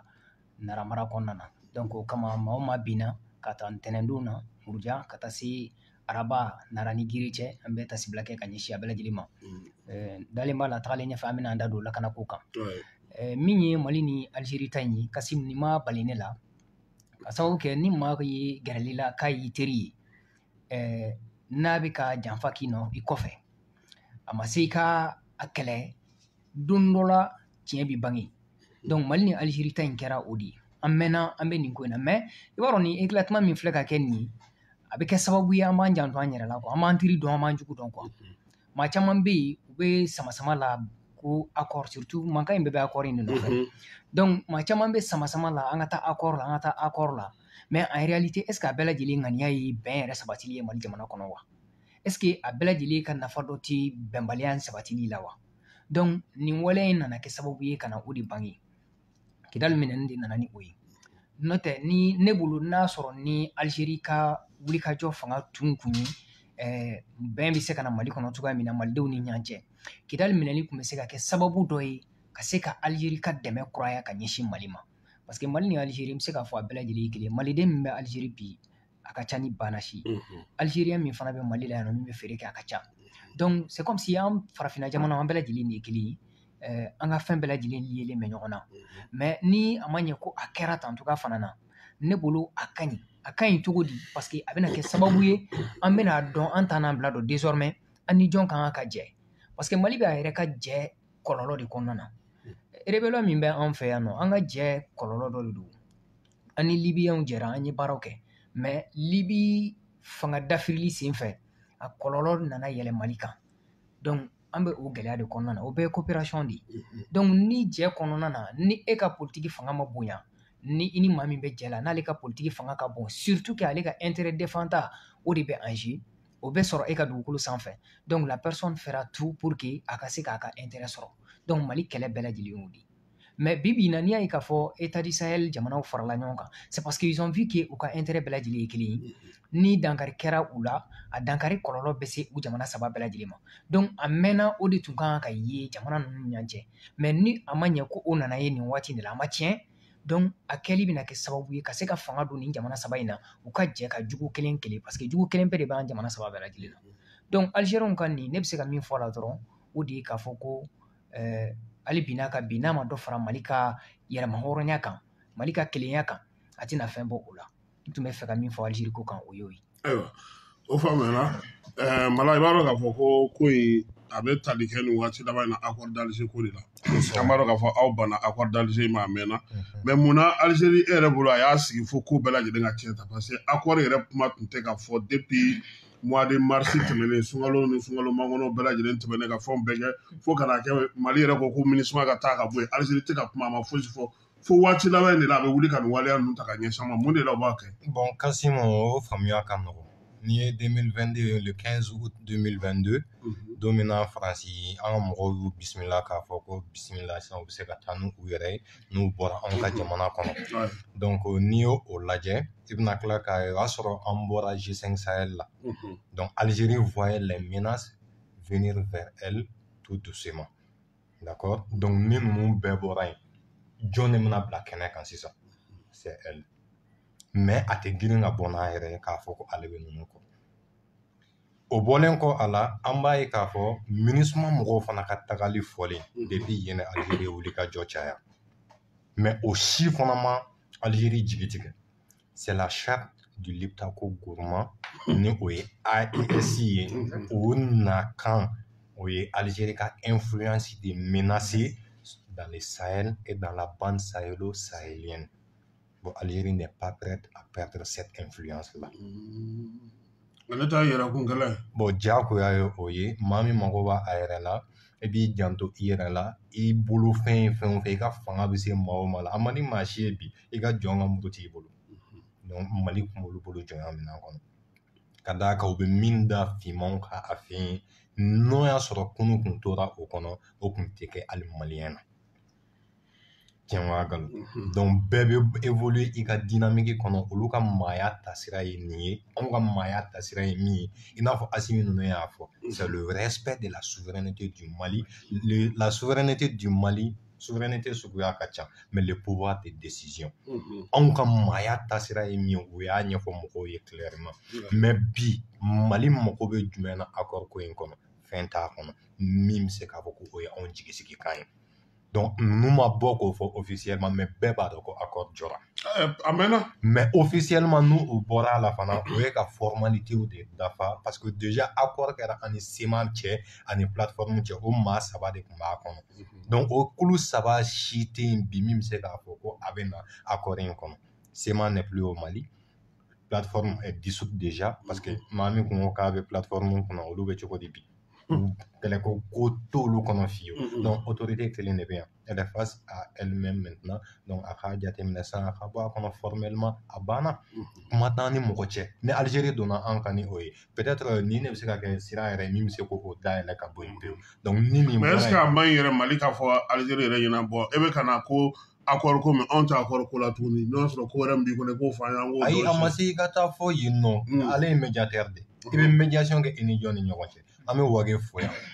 don min na a bɛ t'i kanto Algérie ma k'a fɔ ko désormais ni o bɛ fɛ an ka ɲɔgɔn dans le cadre du CSA donc a tɛ taa kɛ diɲɛ jamana wɛrɛ la fɔ Mali kɔnɔ yan. A y'o fɔ. Donc o fɔra don min na Algérie y'a ye k'a fɔ ale ka pouvoir ni influence Mali yɛrɛ dɔrɔn kan fɔlɔ o banna. E bɛ n'aw tuma min na n wolo olu de bɛ wari di ja Mali de bɛ wari di. I y'a faamu sisan. Ja Mali de bɛ wari di. O de ye tubabu yɛrɛ ni surakaw ka jɛ yɛrɛ kɛcogoya ye ɲɛnamaya kɔnɔ. Donc sisan AES in de kɛlen filɛ nin menacer Algérie la a tɛ se ka daga sɔrɔ. Parce que a tɛ se ka ninnu saba bɔ ɲɔgɔn na tuguni. Bon bɔ ɲɔgɔn na yɛrɛ tɛ minɛn minnu b'anw bolo bi a tɛ Algérie bolo kelen Algérie bɛ maliyɛn dɔn ka tɛmɛ maliyɛn kan fi la maliyɛn de kun sugu tununen don an yɛrɛ la o de y'a to fɛn caman bɛ yen politiki mɔgɔw kun y'an dɔn maliyɛn bɛ ka k'a yɛrɛ ye quoi. Bon o y'a dɔn sisan ko maliyɛn kun bɛ sunɔgɔ min na a wulila ka bɔ o la. Donc sisan olu ne sont plus prêts à perdre leur pouvoir parce que olu ka population k'olu former k'olu modèle ka bɛn système min ma o y'a yɛrɛ k'a fɔ ka fisa ka tɛmɛ farafin jamana bɛɛ kan en même temps maa o maa bɛ yen nɔ ni o n'olu bɛ frontière la olu tɛ se k'a fɔ k'u bɛ mayanga olu bolo donc sisan n'i y'a ye. donc ça veut dire que an ka u ka ambassadeur weleli ma da o de y'a to yɛrɛ u y'an ka ambassadeur wele u fɛ yen. Parce que olu kunna finman tɛ se ka olu ka ambassadeur wele ko ka na sigi u ka ci di o ma fɛn na fɛn minnu m'a faamu u ka mentalité bɛɛ de filɛ nin donc goloko y'a di diɲɛ yɛrɛ ye nin ye bi mais anw ka maaya ye valeur ko ye siya ko tɛ goloko tɛ foyi ko tɛ mais valeur merci beaucoup donc n'i y'a ye an bɛ évoluer nin kɔnɔ ko Algérie bɛ nin dynamique kɔnɔ bi a tɛ balan na a ma deli ka balan na rébellion siɲɛ dɔ Algérie b'a bɛɛ kɔfɛ donc sisan ni a y'a yira officiellement k'a ni ninnu don sisan o de y'a ye k'a fɔ a b'a kɛlɛ kɛ bolo kan wa a bɛ fɛn bɛɛ kɛ min b'a seko kɔnɔ transition bɛ se ka jɔ cogo min na AES bɛ se ka jɔ cogo min na a bɛna wuli ka jɔ de kɛ a y'o daminɛ yɛrɛ a mɛnna mais a bɛna ɲɛ sɔrɔ a tɛna ɲɛ sɔrɔ o fana b'an ka autorités de bolo an ka ko kɛcogo an'an ka siraw bɔcogo donc u ka orientation claire dɔ de déterminer k'o yira bɛɛ lajɛlen na jamana kɔnɔdenw kan ka mun kɛ conformément à leur objectif anw b'o ɲini k'o ɲɛ sɔrɔ olu fana bɛ se ka min kɛ o k'o kɛ maa dunan kana hakilina dunan don an ni ɲɔgɔn cɛ min bɛ se ka kɛ sababu ye anw tɔ bɛ tiɲɛ donc an b'o de ɲini na autorité yɛrɛ fɛ olu yɛrɛ k'a dɔn jamanaden bɛɛ sɔnna o ye bi hali n'a danna Kidali minɛli ma o ye jamana kɔnɔdenw daw la ko maa o maa bɛ fɛn fɔ o de la Kidali minɛli bɛ gɔ Algérie la e min ye médiateur e bɛ fɛ bɛn ka na yɔrɔ min na mun bɛ bɛn nali sira Jabate Docteur Jabate le jeune Docteur Jabate an ka fisɔn a ye nin kuma fɔ yan ko Kidali minɛli suraka jamana fɛn fɛn bɛ diɲɛ kɔnɔ u y'a ye k'a fɔ olu ridiculisera de ils se sont vus insultés dans leur honneur olu ka honneur kun ye jumɛn finman man ka se ka fɛn minɛ olu la hali n'o y'a sɔrɔ ne ye e bolo fɛn suɲɛ ne ye jɛman ye e man ka se ka récupérer ne la olu ka tabiya yɛrɛ bɛɛ kɔnɔ o tɛ faamu quoi donc o de bɛ ka wuli ka bɔ bɛɛ kun na sisan k'a yira k'a fɔ jɛman tɛ suba ye k'a fɔ ko a bɛ se finman na ou bien ko dɔnniya dɔ b'a la min tɛ finman na donc Kidali minɛli guwanen ne filɛ nin o la nin cogo la donc Algérie dɔrɔn tɛ hali Maroc min n'an filɛ nin a ma diya ye mais a seko de t'a la mais Maroc fana ni Algérie cɛla bɛ cogo min na diyagoya le Maroc va profiter de cette merci beaucoup donc a bɛ nin kɛ pour que a man d'a ye mais nin ka fisa ma ni Algérie fana ka se sɔrɔ i yɛrɛ ka nafa bɛ sɔrɔ min na i b'o de ɲini wagati jan kɔnɔ donc an b'a ye nin yɔrɔ la k'a fɔ n'i ye ɲuman kɛ i kɔ b'a tɔnɔ bɔ n'i y'a ye bi an bɛ se ka nin fɔ Mali ni Algérie cɛla la ka wasa Modibo ninnu ye min kɛ o don ayiwa natɔ n y'a sɔrɔ i bɛ Kanku Musa ka kuma la mɔgɔ dɔw b'a fɔ ko Kanku Musa de y'an sinsin nin problème bɛɛ ma mais est-ce que o don dɔ olu ka wagati o ma miiri ni bi ye wa miirina ni bi ye parce que ne bɛ fɛn ninnu bɛɛ bila nin sira ninnu de kɔnɔ n'i kɔni ye wari sɔrɔ cogo o cogo diɲɛ kɔnɔ i bɛ n'i jɔ Kanku Musa kɔfɛ merci beaucoup wa Kanku Musa taara jamana o jamana la a y'a mɛn ko gɛlɛya dɔ de bɛ jamana kɔnɔdenw kan o de y'a to mɔgɔw b'a k'a taara ni sanu dɔrɔn de an ka taa ni sanu ye an taara ni balo de ye min kun ka ca ka tɛmɛ hali sanu kan donc balo taara aw bɛ balo fɔlɔ ji sanuman taara aw bɛ ji min fana min fɛn wɛrɛ minnu kuma anw fɛ yan nɔ n'o ye filen tarawelelakaw ka filen donc u taara n'olu dɔw fana ye u fɛ ka tila ka taa musaka de di u ma u bɛ se k'u yɛrɛ développer cogo min na u ka kisi ka bɔ diɲɛ gɛlɛya ni diɲɛ ɲagata ma ne Uruguay ni Paraguay ninnu mɛn voilà u tɔgɔ kɔni maninka tɔgɔ dan don ɲagara ye jumɛn ye ɲagara ye donc nin fɛn ninnu fɛn fɛn filɛ nin farafin fɔlɔ sigira yɔrɔ ninnu na an bɛ girin fɛn o fɛn kan a bɛɛ nana ka dɔnniya sun ta anw fɛ yan n y'a fɔ siɲɛ laban in na plateau dɔ sanfɛ l'université la plus ancienne au monde se trouve à Tombouctou mɔgɔw dabali b'an ko ko bɛ kɛ Tombouctou yan cogo an bɛ tila ka taa tubabu kalan kɛ ne ko n ko n ko diɲɛ dɔnni a bɛɛ concentrelen don anw de fɛ yan mais u nana bɛɛ suɲɛ ka taa n'a ye Maroc yɛrɛ filɛ nin o tun bɛ Ahmed Baba nɔfɛ mun kama dɔnni don voilà o tun ye maliyɛn ye yan dɔnni don donc u t'an ka secteur ninnu to yen u t'an ka zone ninnu to yen diɲɛ hɛrɛ la fo anw yɛrɛ k'a kɛ anw yɛrɛ magoɲɛfɛnw ye parce que dɔnni min bɛ anw ka dugu kan anw t'a ɲɛdɔn ayiwa Modibo est-ce que bi ni nin ko in tora senna tan a bɛna nɔgɔya wa ou bien e yɛrɛ bolo k'a fɔ ko an ka ɲɛmɔgɔw bɛ ka taga cogo min na o de ka ɲi an k'an jija k'an cɛsiri k'an jɔ an kɔrɔ i n'a fɔ Mala y'a fɔ cogo min d'accord Kasim n'i ye Mali yɛrɛ ta k'a lajɛ kabini furancɛ fanga jɔra Mali an bɛ k'an kɔkɔ de da mɔgɔw la jamanaw de la minnu y'a jira k'a fɔ ko n'olu tɛ anw tɛ an y'a yir'u la k'a fɔ ko olu don olu tɛ Mali bi donc embargo o ma fɛn kɛ an na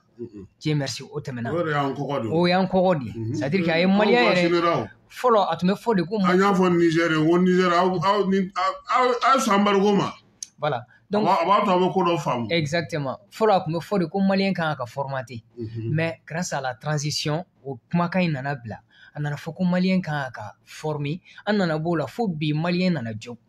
maliyɛn yɛrɛ sera k'i jɔ donc Algérie ni Mali ka ni ɲɔgɔn sama-sama in moi poids yira de don ɲɔgɔn na ka se ka jamana ɲɔgɔn sama-sama exactement jamana b'u fanga yira ɲɔgɔn na ni min fanga bonyana kosɛbɛ a bɛ tila ka to u ta la c'est comme Russie ni comment on appelle Ukraine ka kɛlɛ min filɛ nin ye voilà mɔgɔw bɛ ka Ukraine kɔkɔrɔ don waati min na k'a bila Russie la hali bi a ka jamana bɛ ka foncer ka taa fɛ parce que a ma se ka a dan dɔn a yɛrɛ dan dɔn donc Mali ni Algérie ka ni ɲɔgɔn sama in n'i ye ne ɲininka n b'a fɔ foyi wɛrɛ t'a kɔfɛ hɛrɛ kɔ donc an bɛ ka taa ni rythme min an ka taa ni o ye ni Ala sɔnna ma an bɔra embargo la cogoya min na an bɔra Faransi yɛrɛ de y'a dama ta embargo ye min ni CEDEAO ka embargo tɛ kelen ye Faransi bɛ jamana fɛn fɛn mara politiquement o embargo fanga ka bon ni CEDEAO ka embargo ye donc anw sera k'an yɛrɛ b'o bolo Mali Algérie o tɛ fɛnba ye an bolo surtout que partenaires bɛ ka commencer ka na Maroc ni Mali bɛ ka nin baara minnu daminɛ ɲɔgɔn fɛ ça m'a rassuré parce que ni dɔ kɛlɛla ni dɔ nana ka dɛmɛ ɲɛsin ma i n'a fɔ Mali ni Faransi ɲɔgɔn bila Russie nana togoya min na donc ça veut dire que Mali hali bi n'a ka bi barika de b'a la fɛn bɛ yan anw ɲɛ tɛ min na mais olu ɲɛ bɛ o la donc hali bi min bɛ na nin ko ninnu bɛɛ lajɛlen o ye ban yɛrɛ la de an ka sɔn an yɛrɛ ye en même temps an ka sɔn an ka kokɔrɔw la ma fɔ malien filila yɛrɛ ma mais on commence à retrouver les chemins donc an ka o cultiver jusqu'à présent ni Ala sɔnna ma an bɛ bɔ nin bɛɛ lajɛlen kɔnɔ ka sɔrɔ maaw hakili ye min ye o ma kɛ donc n tun bɛ fɛ k'o de fara mais e yɛrɛ bolo est-ce que bi Algérie bɛ k'i nin dali min kɛ ko fo an ka segin accord kɔnɔ est-ce que mɔgɔ bɛna sɔrɔ tuguni min nana Algérie dɛmɛ k'a sɔrɔ k'a fɔ ko min ye hali MINUSMA min tun bɛ yan min bɛ se fɛnw nɔgɔya olu bɛɛ lajɛlen taara Faransi ale n'a ka mɔgɔw bɛɛ lajɛlen taara est-ce que Algérie kelen bɛ se ka na a sago sɔrɔ tuguni wa bon Algérie bi i banba accord kan parce que Algérie se sent menacée o yɔrɔnin mɔgɔw kana ɲinɛ o kɔ n'i y'a ye Kidali minɛna a conséquence fɔlɔ yɛlɛla jamana jumɛn de kan c'est l'Algérie parce que u bɛ min bi u taara yen de donc Algérie est menacée maintenant Algérie bɛ bɔcogo de ɲini a yɛrɛ la taa yɔrɔ wɛrɛ dun t'u bolo Niger bɛ k'u kɛlɛ Mali bɛ k'u kɛlɛ Burkina bɛ k'u kɛlɛ donc wajibi de u bɛ ɲɛsin ale ma donc ale fana ɲɛ bɛ solution min na o ye toujours k'i banba accord in kan walasa bɛn bɛ se ka sabati an ni ninnu ni ɲɔgɔn cɛ mais k'a sɔrɔ anw ka laɲini tɛ o y'an ka laɲini de an ka jamana bɛ se ka bɔ gɛlɛya la cogoya min na donc wajibi don Algérie b'i sinsin a kan intérêt ko kuma dɔrɔn don bɛɛ ɲɛ b'i ka intérêt de la Mali fana b'a ka intérêt de défendre o de la Mali fana y'a ka ambassadeur wele c'est comme ça Mala est-ce que nin ping pong in dan bɛna na yala ni an kan ka mun de kɛ maliyɛn yɛrɛ kan ka i jɔ cogo di parce que an y'a k'a fɔ ko sifin dɔw kun ko k'u bɛ bɔ mais gouvernement ko k'u ka bɔli bɔ a ma ko nafa t'a la ko je pense que ko wɛrɛ kana taa bɔ a la nin semaine yɛrɛ kɔnɔ la situation est déjà sous contrôle Algérie yɛrɛ y'a dɔn fɛn min bɛ yen wa a b'a dɔn fana ale ye fɛn min u ka tentative kɔni ma ɲɛ Tɛnza waati merci ani fan wɛrɛw fana fɛ u bɛ fɛn fɛn essayer tile fila in na Tɛnza dɔrɔn tɛ hali u bɛ fɛ ka essayer ka cellule dormante minnu activer jamana kɔnɔ yan ni olu dɔw y'u prononcer ka ban u yɛrɛ y'a ye k'a fɔ neutraliser len don a tɛ ko autorité dɔrɔn bɛ fɛn bɛɛ ye komi an b'a fɔ cogo min na ni ɲɛmaa b'i ɲɛ fɛn minnu mana bunna kɔni kɔma jɔnjɔnw sɔrɔ la olu fana bɛ se k'u janto o la nous sommes sur les réseaux sociaux aussi nous sommes dans des forums aussi donc an bɛ hakilina fɛn o fɛn natɔ ye a dɔw b'a fɔ an ka sitanɛ ka bon n'a si ninnu ta munna parce que an bɛ min f'u ye anw t'an musolaka si minnu ils sont obligés de faire la politique et de faire de la communication politique aussi mais anw bɛ min yira u la hali n'a fɔ cogo min ka d'anw ye olu tɛ se k'a fɔ ten o de la kun k'a to an ka bɔ mɔgɔ ka bɔ sini k'u fari foni dɔɔnin ayi sini bɔli nafa foyi t'a la n'a kɛra Algérie jigi tɔ bɛ tigɛ parce que nin fɛn min kɛra nin Algérie b'a dɔn dɛmɛbaga foyi tɛna kɛ ala farafinna ni Mali yɛrɛ fana tɛ sauver cogo foyi tɛna kɛ Algérie la tuguni ni Mali tɛ an ka jɛ k'a kɛ a baara kɛ bon o ɲuman ye min ye menace min ɲɛsinnen don a ma anw de bɛ se k'a dɛmɛ k'a bɔ menace in kɔnɔ sinon ni Algérie tun ye jamana dɔ ye i n'a fɔ maliyɛnw tun bɛ k'a laɲini cogo min na anw fɛ Algérie man ka terroriste ninnu reçoit parce que mandat d'arrêt b'o kan Algérie tun bɛ se k'o di anw ma mais n'Algérie girinna k'o kɛ Algérie est occupée aussi majoritairement par les berbères fonction yɛrɛ kɔnɔna la u ka jamana ko ma nɔgɔn donc mais poste bɛ poste la o fana tɛ se ka di olu ma i n'a fɔ Badian Age y'a fɔ cogo min na Mali ye min kɛ Mali surakaw ye Algérie ma se k'a kɛ Algérie surakaw ye nin ma se k'a kɛ k'a fɔ k'o y'a mérité o tɛ mɛ k'a k'u ye le Mali a fait d'eux des ministres le Mali a fait d'eux des généraux des colonels tout u mago bɛ fɛn o fɛn na Mali y'a ta ka d'u ma o tɔgɔ la mais Algérie tɛ se k'o kɛ parce que Algérie b'a dɔn bi n'i ye mara di u ma siya tɔ fɛn o b'a bɛɛ neutraliser bon n'o y'a bɛɛ neutraliser jamanatigɛ in bilen maa min bɛ balo fɛn sugu dɔw la n'i ye jamana t'o bolo a tɛ kɛ ko nɔgɔma ye donc an bɛ ko in de gérer i n'a fɔ autorités bɛ k'u seko kɛ ko in na cogo min na u ka kumabaliya ko in kan a ye fɛn caman nɔgɔya Algérie yɛrɛ y'a dɔn tiɲɛ yɛrɛ la Mali sera notre an tɛ ka kuma ma an bɛ ka agir dɛ awɔ bon o agissement ninnu filɛ nin ye Algérie b'a dɔn ko o y'ale ma hɛrɛ et puis le Mali n'est pas rancunier et puis le Mali ne va jamais se venger contre qui que ce soit an bɛ taa sous forme de justice n'i ye min kɛ n'o ma bɛn an bɛ kɛlɛ ka dan o hakɛ la an ti dan sago donc sinon ni anw ko k'an b'a kɛ kɛcogo dɔ la bi Algérie yɛrɛ bɛ se ka enflammer ka tɛmɛ sous région in bɛɛ kan en moins d'un mois o capacité b'an ka mɔgɔw la bi a stratégie b'u bolo bi a mɔgɔw b'u bolo bi a fanga b'u la bi a musaka b'u bolo bi k'a kɛ mais ça ne va pas nous arranger parce que nous ne sommes pas aussi stables que ça a mana kɛ kɛcogo o kɛcogo retombées bɛ se ka kɛ a la mais anw yɛrɛ ka kɛ jamana i bɛ se k'i tɔ to merci beaucoup anw k'an janto en cas sécurisation à l'interne d'abord ni au banna parce que an b'a dɔn de l'externe à l'interne la kɛcogo tɛna k'a la tuguni kɛcogo foyi t'a la tuguni donc fɛn o fɛn de bɛ se ka bɔ interne kɔnɔ u k'u jija u ka a fɛɛrɛ tigɛ cybercriminalité loi in natɔ an ka coordinatrice générale a ko ko n ka se n kuma fɔcogo la ko cybercriminalité ɲɛ b'an na madame Bamba Aminata Konate donc ko n ka se a kɛcogo la bon nin yɔrɔ in na an b'a ye k'a fɔ cybercriminalité a yɛrɛ esprit ma faamu n'a esprit faamuna maaw tɛ siran an ka nɛni dabila an ka kuma jugu fɔ dabila an ka jamana lagosi dabila mais fɛn o fɛn ka di ye a fɔ critique kɛ politiquement et tout wa mɔgɔw ɲinɛna min kɔ loi in votera i ka tile kelen mɔgɔw ɲinɛna min kɔ n'i y'a ye an b'a fɔ ko parti politique fɛn fɛn bɛ Mali kɔnɔ excepté quelques-uns i n'a fɔ Senasi i n'a fɔ Moro Sidibe ka parti i n'a fɔ Mutakata ninnu olu minnu y'u seko kɛ démocratie la mais ni acteur fɔlɔ minnu ye mara kɛ ni o ye olu de fɔlɔ dénaturer ka olu de fɔlɔ tɔɔrɔ k'o tɔɔrɔpiye ka fanga bɛɛ nɛgɛ bɔ u la donc olu kun siranna fɛn min ye démocratie tilara ka n'a bila o de kɔnɔ démocrates tilara ka n'u bila o de kɔnɔ et la démocratie à la malienne était un système de corruption tel que député bɛ sigi ka commune na i t'a dɔn maire bɛ sigi ka commune na i t'a dɔn donc ni olu taara nin loi sugu voter o ma e ɲininka o ma fɛn fɔ e ɲininka yanni i ka taa dɛ ne ye fɛn dɔ ye an ka jamana kɔnɔ yan kalatako la ni m'o faamu maire bɛ sigi a bɛ si commune dɔ la nka a bɛ baara kɛ yɔrɔ min na a b'a fɔ ko a ka commune ye yen de a bɛ impôt sara commune wɛrɛ la mais ale yɛrɛ ye commune wɛrɛ de mais i bɛ se k'o faamu o kɛra Bamakɔ kelen in kɔnɔ yan dɔw yɛrɛ fana bɛ taa yɔrɔ jan yɛrɛ o kɛra Bamakɔ kɔnɔ yan dɔw bɛ commune wɛrɛ la mais olu bɛ n'u présenter commune wɛrɛ la ni anw ka démocratie façon in tɛ i t'o ye o o tɛ se ka kɛ o o de y'a to Zumana Sakɔ tɛ se ka fanga sɔrɔ jamana in kɔnɔ o de y'a to Moro Sidibe tɛ se k'a sɔrɔ wa démocrates yɛrɛ fɔlɔ ye mɔgɔ min tɔɔrɔ ni o ma sɔn ka taa tubabu sira fɛ ni o ye Muntaka Tali ye a yɔrɔnin mɔgɔw kana ɲinɛ k'a kuma ɲɛfɔ ni Muntaka kun sɔnna tubabu ka sira ma a tun b'a faso janfa mais comme Segu ka don olu ka ko bɛ kɛ ni hakili ye bi i t'i yɛrɛ bolo ko mana kɛ kɛcogo o kɛcogo kabila bɛ yen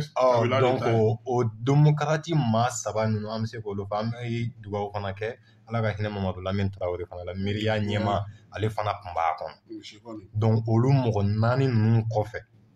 an bɛ se ka n ko démocratie kɛra anw bolo problème de o de y'a to nin loi sugu votera wa nin loi sugu de bɛ k'an ka politiciens minɛ bi a bɛ k'an ka diinɛ olu de y'a sigi donc olu ko ko autorité tɛ fɛ mɔgɔw ka kuma alors que autorité nin nana sɔrɔ a loi bɛ donc a bɛ kɛ kɛcogo jumɛn na sisan donc siɲɛ wɛrɛ bɛɛ de k'i ɲɛma jɔ maître Chamar Konare y'a fɔ yan dɛ donc bɛɛ de k'i ɲɛma jɔ siɲɛ wɛrɛ a ti maa min dɔn a kana taa kala fili a ye député sigi ko Sénat ko bɛna don a la maire ko bɛna don a la hali sigida kunkan ko ɲɛnabɔli ko la maa si kana taa hali dugutigi bulon anw yɛrɛ ka commune kɔnɔ commune 4 ne ye ɲininkali kɛ maa caman na n'o y'a sɔrɔ o bɛ maire dɔn dɔw ko depuis Ala k'u da Ala tɔgɔ u t'a dɔn aw ta bɔra yen o u y'a bɔ yen ale bɔra yen mais Ala tɔgɔ u t'a dɔn jan waa ja Berete anw kɔni b'a dɔn parce que voilà aw bɛ fɛn kɔnɔ na o yɔrɔ in kama ayiwa an b'a fɔ an filɛbagaw n'an lamɛnbagaw ɲɛna k'u sɔgɔlen don Jani Point MLFM na an bɛ laseli kɛ ka bɔ Falajɛ yan k'a fɔ aw ɲɛna k'aw sɔgɔlen don an ka émission débat politique la débat politique min bi ni an kɛlen don ka maa fila wele Modibo Keyita ale bɛ bɔ Nara CNJ a b'o baara kɛ sifin min don a timinan ka di kosɛbɛ Mala Jara ale fana bi yan olu ka conseil fana bɛ wulikajɔ caman kɛ yaasa jamanadenw bɛ se ka lakunu cogo min ni an bɔra Algérie kɔnɔ sisan an bɛna min ye jamana yɛrɛ kɔnɔna kibaruya la DIRPA ɲɛmɔgɔ colonel major Sulemani Danbele a ka kalo laban in bɔli la a ko ko olu ye baara mun kɛ Kidali ani jamana kɔrɔnfɛn fan fɛ k'a baara kɛcogo ɲɛna u bɛ sɔrɔdasiw fo o la kosɛbɛ ko nka k'u ɲɛ bɛ mun na o ye k'a fɔ jɛkulu marafatigiw bamaci wale ni terroriste ninnu k'u nalen don jamana Mopti a Segu yanfan San yanfanw ani Baɲangara fanw na ka caya yen kosɛbɛ wa k'u bɛ binkaliw fana ta ka ɲɛsin jamanadenw de ma ka tɛmɛ min ye sɔrɔdasiw kan mais Modibo nin waati laban in na an y'a ye k'a fɔ u ka cayali a kɔlɔlɔ bɛ ka se hali sɔrɔdasiw yɛrɛ ma DIRPA ɲɛmɔgɔ tun b'a fɔ tuma min na o y'a sɔrɔ tiɲɛ na u tun bɛ ka taa bin mɔgɔw ka malo ni fɛnw sɛnɛ tigɛ wagati mais aw fɛ nin dɔgɔkun kɔnɔna na binkali fila kɛra a bɛɛ lajɛlen ɲɛsira sɔrɔdasilakaw de ma aw yɛrɛ ka jateminɛ ye jumɛn ye est ce que u bɛ ka se civil dɔrɔn de ma wa ou bien u bɛ ka se bɛɛ de ma. D'accord Kasim o yɔrɔ la n bɛ se k'a fɔ pour le moment an ma u ka baasi ye directement ka se civil ma parce que n'i sera sɔrɔdasi kɛ ma i sera civil ma. Nara yɛrɛ Mali yɛrɛ la n'i sera sɔrɔdasi ma i sera civil ma kuma n'a kɔrɔ don o ye direct ye donc o tɛ kɛla anw fɛ yen o de bɛ ka kɛ an ka yɔrɔ la i ma faamu sinon o tɛ sela civil ma mais u bɛ ka taa bin kɛ kanw de kan sɔrɔdasiw ka daga yɔrɔ minnu bɛ yen walima sɔrɔdasiw ka wulikajɔw senfɛ ka taa miniw bila u ɲɛ donc olu bɛɛ action ye minnu walankatalen don u ka ca aw fɛ yen de wa u ka ca parce que u ye temps fana sɔrɔ ka se ka installer an ka yɔrɔw la ni hakili b'a la an ka émission laban na n da magara yɔrɔ dɔ la n ko Nara ye yɔrɔ min dugukolo ka bon donc i bɛ se ka kalo kɛ munumunu na yɔrɔ dɔ la k'a sɔrɔ i ma se Nara yɛrɛ kɔnɔ i ma bɔ Nara fana kɔnɔna na donc ni o n'a ɲɔgɔnna kɛnɛba bɛ yɔrɔ min na dugu yɔrɔw ka ca kɔnɔ nin n'a ɲɔgɔnna waleya kɛbaw olu fana bɛ o yɔrɔ nasugu de fɛ donc surtout attaque laban minnu kɛra kɛrɛnkɛrɛnyara Lere kan gosili min kɛra bamaci wale kɛbaw fɛ a kɛra sababu ye sɔrɔdasiw sera ka maa caman faga u la kɛlɛ kɔnɔnaw la ni maa caman yɛrɛ fana joginna donc u bolitɔla u tɛmɛna an ka marabolo fɛ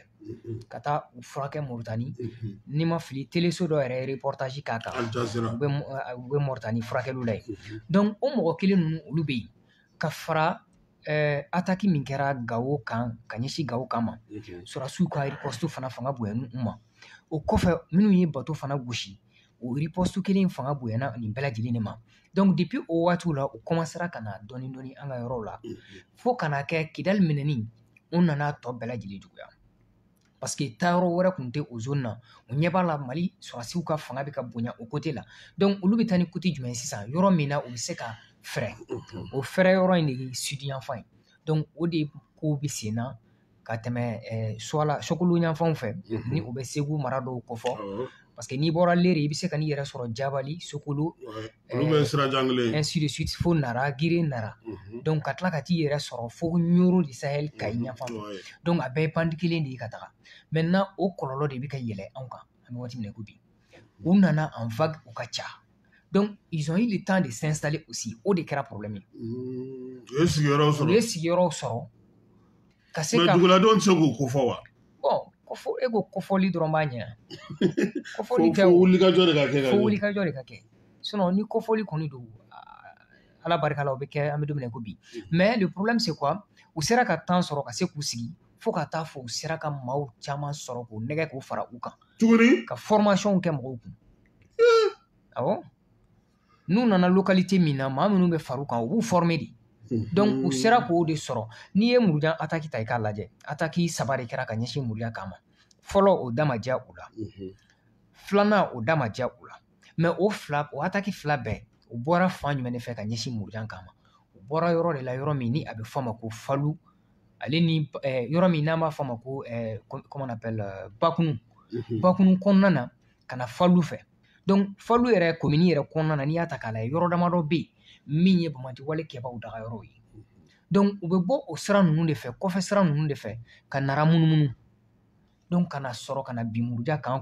kana bin Tumu la côté Surasiw ka wulikajɔ min bɛ kɛ o yɔrɔ fɛ kana jan da u ɲɛ donc a bɛɛ attaque in bɛɛ bɛ bɔ o siraw de fɛ walima u bɛ don Sokolo sira fɛ kana Banamba sira fɛ CBT kana u yɛrɛ sɔrɔ Murujan fɛ à travers Nawulena ka sɔrɔ u ma se Nara ma donc o n'a ɲɔgɔnna mouvement ninnu nana caya c'est vrai armée ye u gosiko 2 min kɛ parce que u ka kan gosili ninnu bɛɛ la a damajɛw la donc u taara ka taga u labɛn jamakulu de nana nin sen lundi tɛmɛnen attaque min kɛra Muruja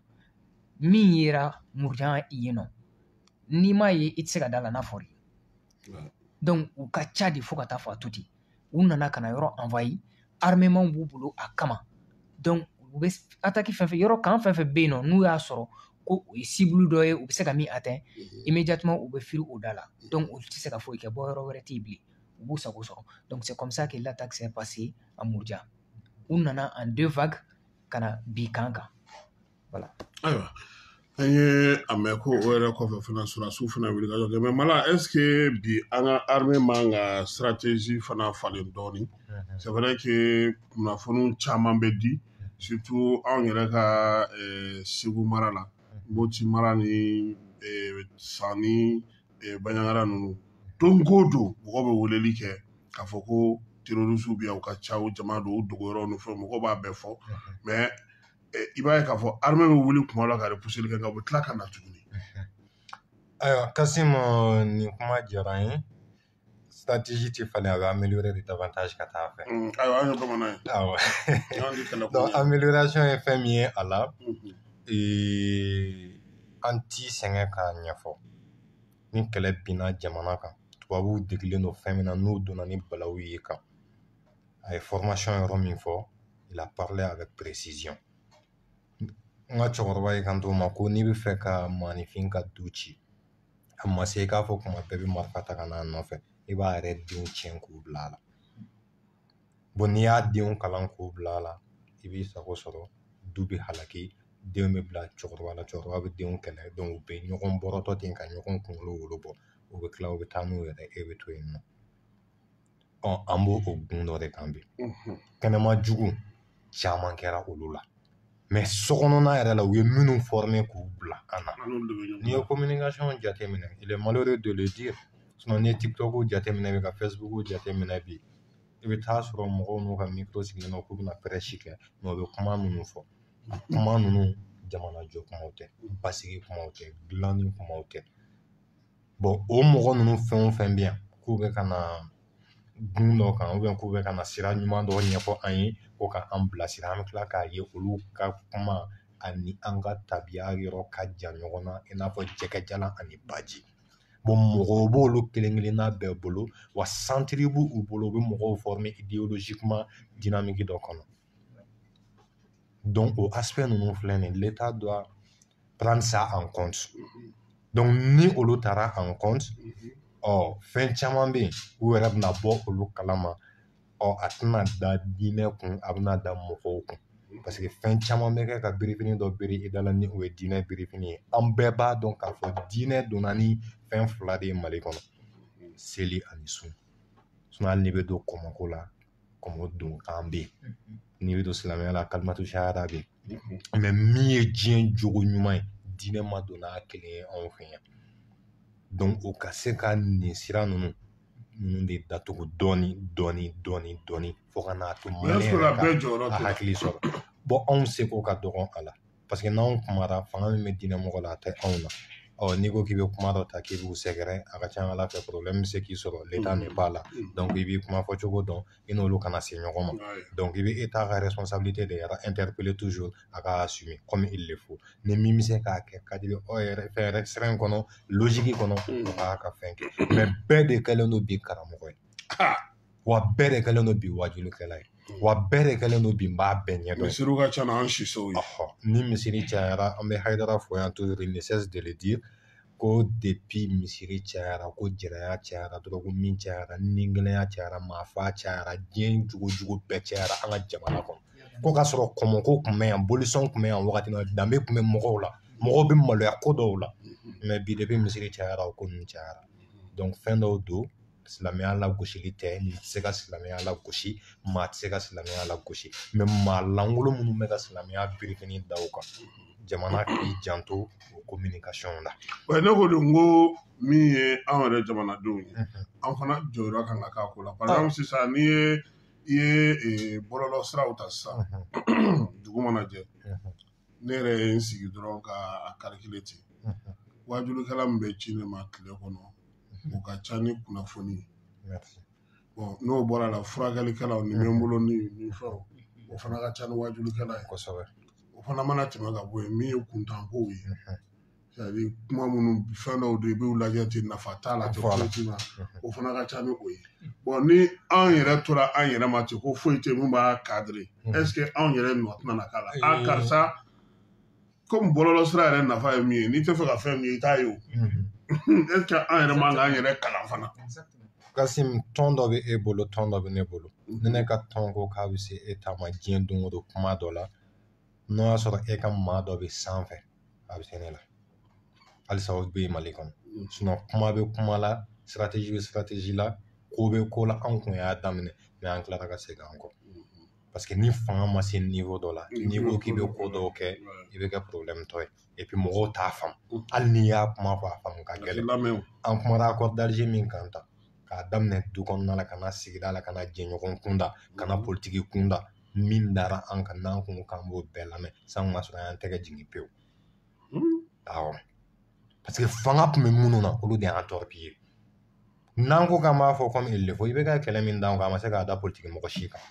an ka assemblée générale ni réunion gansan na e b'a dɔn kɔni cogoba tun tɛ anw bolo n'an ye banderole 2 min dilan o yɛrɛ tigi b'o dilan an ye juru la o bɛna o suɲɛ ka taa ni o ye n'a nana ni drapeau min ye u bɛna o suɲɛ ka taa ni o ye fo ka n'a kɛ tuguni don min na kɛbɛ ninnu bɛ minɛ ka tugu datugu le 27 février 2015 anw kun cotisera ka drapeau dɔ de dilan 9 mètres de don parce que an ko n'o ka bon o tɛ se ka suɲɛ donc ala y'a kɛ i bɛ ka na a ka mɔgɔw tilara ka n'o ta dɛmɛ foyi kun t'an ye o la maa minnu bɛ ka évoluer o cogo la maa t'i kɔkɔrɔ maa tɛ se k'i dɛmɛ parce que i bɛ fɛn min nɔfɛ olu tɛ se k'a kɛ u ɲɛ t'a avantage la fo a kɛlen kɔfɛ n'i ko k'i b'i yɛrɛ sacrifier cogo dɔ la i laban i bɛ kɛ sufu ye dɛ donc ni autorité yɛrɛ déjà comme u bɛ mɔgɔ dɔw sara nin baara ninnu kama u ka nin jateminɛ ninnu kɛ u ka nin kɔlɔsili ninnu kɛ u ka justice kɛ ni olu tɛ se u ka baara la o bɛ olu de dege sisan u bɛ se ka renforcement de capacité kɛ comme u bɛ se ka mɔgɔ wɛrɛw ta spécifiquement ka statut dɔ di olu ma olu k'u ɲɛsin nin ordre ninnu donni sira ma bon ni u ma o kɛ a fanga t'anw na tuguni k'a kɛ anw tun bɛ min na ni ala sɔnna ma 2024 sera le nouveau départ pour nous an tun bɛ ko dɔ la an b'o to yen ka na an seni ma ka o yɔrɔnin fana datugu an bɛ 2023 kalo laban na dɔgɔkun laban ka mɔgɔw hakili jigin ni MINUSMA fana ka dɔgɔkun laban ye Maliko la ni ala ma baasi kɛ donc fɛn o fɛn kan ka kɛ donc fɛn o fɛn kan ka kɛ san kura nata bɛɛ k'i labɛn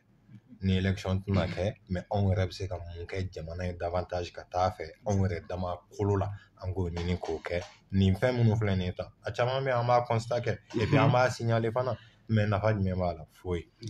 donc nafa foyi t'a la o lawaleyali bɛ maa minnu bolo n'u ŋaniya jɛlen don k'u bɛ jamana in ka basigi fɛ k'u b'a ka taa ɲɛfɛ u k'u jija k'u ka baara kɛ comme il le faut. ayiwa Modibo est ce que aw yɛrɛ ka yɔrɔ la yen min ye jamanadenw ye ni nin ko ninnu kɛra c'est vrai que bɛɛ ja bɛ tigɛ ala minnu yɛrɛ bɛ yan o don sɔgɔma an ye ɲɔgɔn sɔrɔ ne yɛrɛ ma se k'i ka kunnafoni bɛɛ kalan sa nka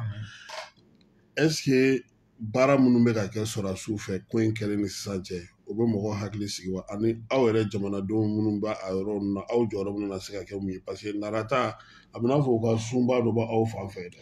kosɛbɛ n ka kuma laban na n bɔra k'a fɔ sisan n'i y'a ye nin wale cayara yɔrɔ o yɔrɔ la i bɛ taa sɔrɔ yɔrɔ ma surunya dɔ la u ka sunba dɔ bɛ yen donc tant que o sunba in ma tigɛ ka a liliw bɛɛ lajɛlen tigɛ ka bɔ forêt de Ouagadougou de don wa forêt de Ouagadougou b'a la o bɛ n'i taara geren fan fɛ mais an yɛrɛ ka wo kɔnɔna in na ka taa kɔrɔnga fan fɛ ka taa c'est à dire que Moritani ani Moritani bɛ dancɛ bɔ secteur fɛn fɛn na Mali problème b'o yɔrɔ la yenu ma nɔgɔn dɛ voilà donc ni dun ye Mali yɛrɛ ta k'a lajɛ ani Moritani bɛ dancɛ bɔ yɔrɔ caman na donc c'est là le problème maintenant n'i ye bakunu côté in lajɛ i bɛ taa sɔrɔ k'a fɔ ko u ka taga yɔrɔ dɔw dogolenw caman bɛ o yɔrɔ kɔfɔlenw fana na fo ka taa se kɔrɔnka yɔrɔ ninnu ma donc tant que n'i m'o lili tigɛ ka bɔ yen a ka gɛlɛn maintenant o lili bɛ tigɛ cogo di jateminɛ de bɛ kɛ o ye sɔrɔsiw yɛrɛ ka stratégie ye maa tɛna o ɲɛf'u ye u yɛrɛ bɛ développer exactement ka don o kɔnɔnaw la maintenant min ye anw yɛrɛ sifinnakaw ye précisément dans la localité a ko kɔlɔlɔ kɛmɛ kan bɛ affecté parce que n'i y'a jateminɛ fɛn caman jɔlen don an bɛ waati min na i ko bi fɔlɔ jago tun bɛ cogoya min nara ninnu ye bagan mara jamanaw ye jagokɛ jamanaw don donc fɔlɔ bagan mara tun bɛ kɛ cogo min jago tun bɛ kɛ cogo min sisan a tɛ ten c'est vrai avec la régionalisation fɛn caman commencera ka na direction régionale caman créera mais o bɛɛ n'a ta hadamadenw yɛrɛ ka wuli ka jɔ o fanga dɔgɔyalen don parce que ni i bɛ taa sɔrɔ ni bingali kɛra sugu dɔ kɛrɛfɛ o sugu tɛna sigi bilen o n'a ɲɔgɔnnaw tel que bijigi de sugu kun ye suguba ye an fɛ nara mais sugu in tun bɛ sigi kosɛbɛ fɔlɔ mais bi a tɛ ten bilen maa min bɛ ɲɔgɔn sɔrɔ a kɛnɛ kan a ka dɔgɔ o n'a ɲɔgɔnna sugu baden de bɛ nara mara kɔnɔ minnu tɛ sigi ten minnu yɛrɛ tun bɛ taa baganw san anw fɛ yen nɔ nara ka na n'a ye bamakɔ yan o caman b'a jira k'a fɔ sugu tɛ yen bilen sugu tiɲɛna fɔlɔ i tun bɛ saga min san 10,000 bi n'a fɔra ko nara yɛrɛ i bɛ t'o sɔrɔ 15,000 16,000 la donc c'est que sugu tiɲɛna voilà donc maintenant ce qui veut dire que nin ko in kɔlɔlɔ a bonyanen don anw yɛrɛ kan kosɛbɛ lakana tɛ yɔrɔ o yɔrɔ bɛn tɛ yɔrɔ o yɔrɔ développement tɛ se ka kɛ ɲɛta tɛ se ka kɛ donc o ɲɛta in bɛ sɔrɔ cogo di lakana ka sabati ni lakana sabatibaw ye u jɔyɔrɔ bonya o sira fɛ population yɛrɛ fana jɔyɔrɔ ye min ye parce que ka dɔn k'a fɔ transition in fana waati kɔnɔna na maa caman kɛn bɛ k'i tɛgɛ don i yɛrɛ kɔnɔ maaw bɛ yen minnu bɛ se ka jamana in dɛmɛ ko caman na mais an bɛ don min na i ko bi a caman y'a tɛgɛ don a yɛrɛ kɔnɔ donc faut que an k'o de bila k'a dɔn k'a fɔ ko jamana ko de don mɔgɔ ko tɛ Asimi ye mɔgɔ de ye a nana cogo min a bɛ taa ten Choguel ye mɔgɔ de ye a nana cogo min a bɛ taa ten anw yɛrɛ fana ka waati min bɛ yen nɔ ni Ala y'a kɛ waati dɔ bɛ na se min tɛ anw fana ka waati ye i n'a fɔ i ka kuma na i bɔra ka kuma Kanku Musa kan a ye fɛn bɛɛ lajɛlen sɔrɔ mais a n'a ka fɛntigiya bɛɛ ale ka waati tɛmɛna olu taara o donc anw kana sɔn ka an kɛ an yɛrɛ ma jugu ye k'an bolo don an yɛrɛ kɔrɔ waati min na jamana mago b'an na ka an yɛrɛ minɛ jamana la o de bɛ na ni tiɲɛni ye n'a dun fana tiɲɛna an bɛɛ de b'a kɔnɔ a b'i n'a fɔ n'i ye bɛɛ lajɛlen fara ɲɔgɔn kan kulu kelen kɔnɔna na bɛɛ lajɛlen ka haminanko ye ba tigɛli de ye kulunbolilaw o min b'a kunna o min t'a kunna nin bɛɛ ka haminanko ye kelen de ye mais ni maa kelen min kɛra sababu ye ka wo bɔ kulu na sisan nɔ kulu mana dafiri an bɛɛ lajɛlen bɛ dafiri donc maliko fana bɛ ten donc f'an ka dɔn k'a fɔ an ka waleya bɛɛ lajɛlen waleya mana kɛ fitinin ye cogo o cogo a kɔlɔlɔ bɛ se ka se jamana ma a kɔlɔlɔ bɛ se ka se an yɛrɛw fana ma ko o ko n'a y'i ka jamana sɔrɔ a y'i sɔrɔ donc o ye anw ka apport ye kɛrɛnkɛrɛnnenya la sifinnakaw Mali i n'a fɔ an ka jateminɛw yɛrɛ la a bɛ fɔ cogoya min sifinnakaw n'i ye Maliden ta sigi 100 o 100 i bɛ taa sɔrɔ 70 o ye sifinnakaw ye o b'a jira k'a fɔ ko an dun y'a fɔ ko jamana tɛ se ka taa ɲɛ ni jamana kɔnɔdenw tɛ donc ni jamana kɔnɔdenw sigiyɔrɔma 70 ye sifinnakaw ye o b'a jira k'a fɔ anw de ka baara fanga ka bon ni a tɔ bɛɛ lajɛlen ni hali président ye donc faut que anw ka wulikajɔ ka bonya jamana kanu an k'o jira an dusukun na an kana kɛ ten ni min bɛ fɛn dɔ d'a ma an ka wuli ka fɛn k'a ye ni jamana ɲɛmaa min nana ni o ye fɛn d'a ma an ka wuli ka fɛn k'o ni min nana n'o n'an tɛ ka bɛn an b'an sen bɔ o jamana ko la o bɛ na ni tiɲɛni ye jamana kɔnɔ an bɛɛ ka fara ɲɔgɔn kan an ka kɛ kelen ye Malinin kelen ka se ka jamana bɔ nin gɛlɛya in kɔnɔna na tun bɛ fɛ k'o de fɔ o yɔrɔ la. Ayiwa o diyara n ye kosɛbɛ o b'a to n bɛna na Mala fan fɛ parce que ale tun ye hakilina minnu di ni olu kan ka se k'o kɛ i ye fɛɛrɛ dɔ fɔ ko aw bɛna aw ɲɛsin ko dɔw ma pour que min ye c'est que an ka jamana yɛrɛ gɛlɛyaba ye min ye hali bana ta sisan politiki ko ta na sira fɛ depuis transition sigira n'a y'a sɔrɔ degunba yɛrɛ bɛ u la yɛrɛ o ye k'a fɔ jɛkulu kɛrɛnkɛrɛnnen min labɛnnen don k'a fɔ ko u ni mɔgɔ minnu bolo bɛ fanga la k'u bɛ ka baara kɛ u ye a labɛnnen o tɛ yen mɔgɔw kɔni bɛ wuli ka ŋaniyaw ta u yɛrɛ ye k'a fɔ k'u ye regroupement u ye nin ye mais a si tɛ bɔ kari la ka ntɛnɛn sɔrɔ or jamana basigibaliya min filɛ ne tɛ jigin autorité ninnu na an wa ne bɛ jigin an yɛrɛ de la an ka jɛnɛka ɲuman de ye yan o tɛ Kassim ni société in kɔnɔ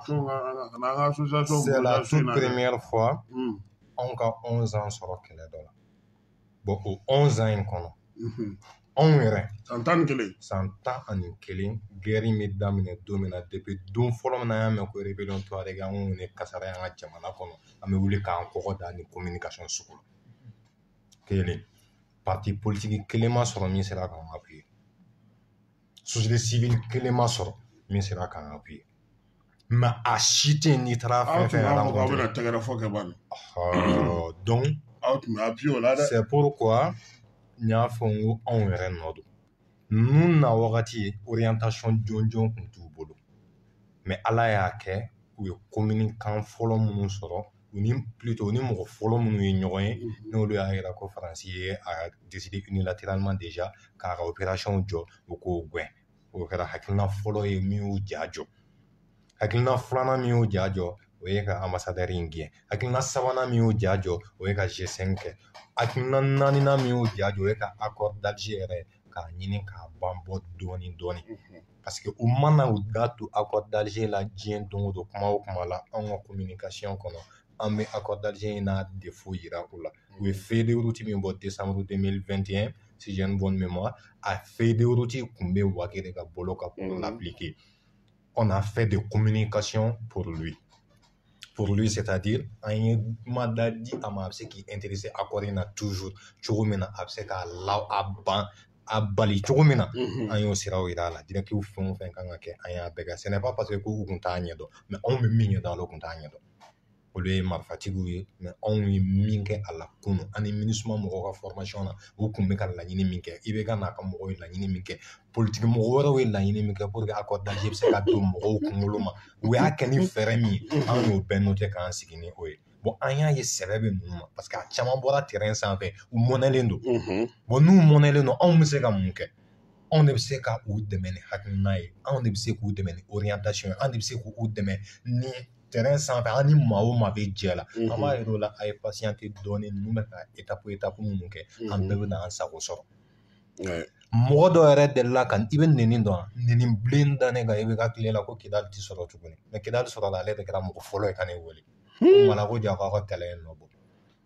ale yɛrɛ y'a faamu bon o tɛ o désespoir de tun bɛ yen ɲɛnamaya kɔnɔ e ma deli ka fɛn min ye fɛn min ma deli ka k'i ɲɛna i ma deli k'a mɛn yɛrɛ k'a kɛra ni o kɛra e ka jamana kɔnɔ ko finmanw y'o kɛ pour lui c'est les blancs qui étaient là les blancs qui étaient là u tun tɛ se ka kɛlɛ Mali fɛ cogo si la hali ni Russie kun farala an kan dans sa tête a tun tɛ se ka kɛ parce que tubabu kalan y'an bɛɛ kunkolo minɛ k'an kɛ tubabu jɔnw ye mais anw ye chance min sɔrɔ o kɛra Amadu Jikɔrɔni ka sira ye donc an ye layidu min di o ma yanni a ka sa an y'an tilen o fɛ accord d'Alger in na Mali kana tila hali n'a tilara an bɛ segin k'a fara ɲɔgɔn kan ni fɛɛrɛ min ka kan ka ɲɛnɛmaya siraw ye ni ala ye maa di an ma n'olu ye kɛlɛkɛcɛw ye ni olu sera ka na o baara kɛ an bɛ se ka n ko Amadu Jikɔrɔni su bɛ se k'a waso su tɔw la bi donc n'ale su bɛ se k'a waso su tɔw la Modibo ninnu ye fɛn o fɛn kɛ les discours et interventions de Modibo u ye baara o baara kɛ walasa ka Mali bila yɔrɔ la farafin jamana bɛɛ tun bɛ ɲɛbɔ Mali fɛ hali tubabu jamana dɔw tun bɛ ɲɛbɔ Mali fɛ k'o bonyamasegin kɛ fɛn dɔ ye le mémorial Modibo Keïta Kim Jong-un fa de y'a jɔ ka di Mali ma Corée du Nord président a wolowolo fa de y'a jɔ ka d'a ma mun kama parce que a ye Modibo dɔn kuma na kuma min mɔgɔw tun se k'u kumakan ye seli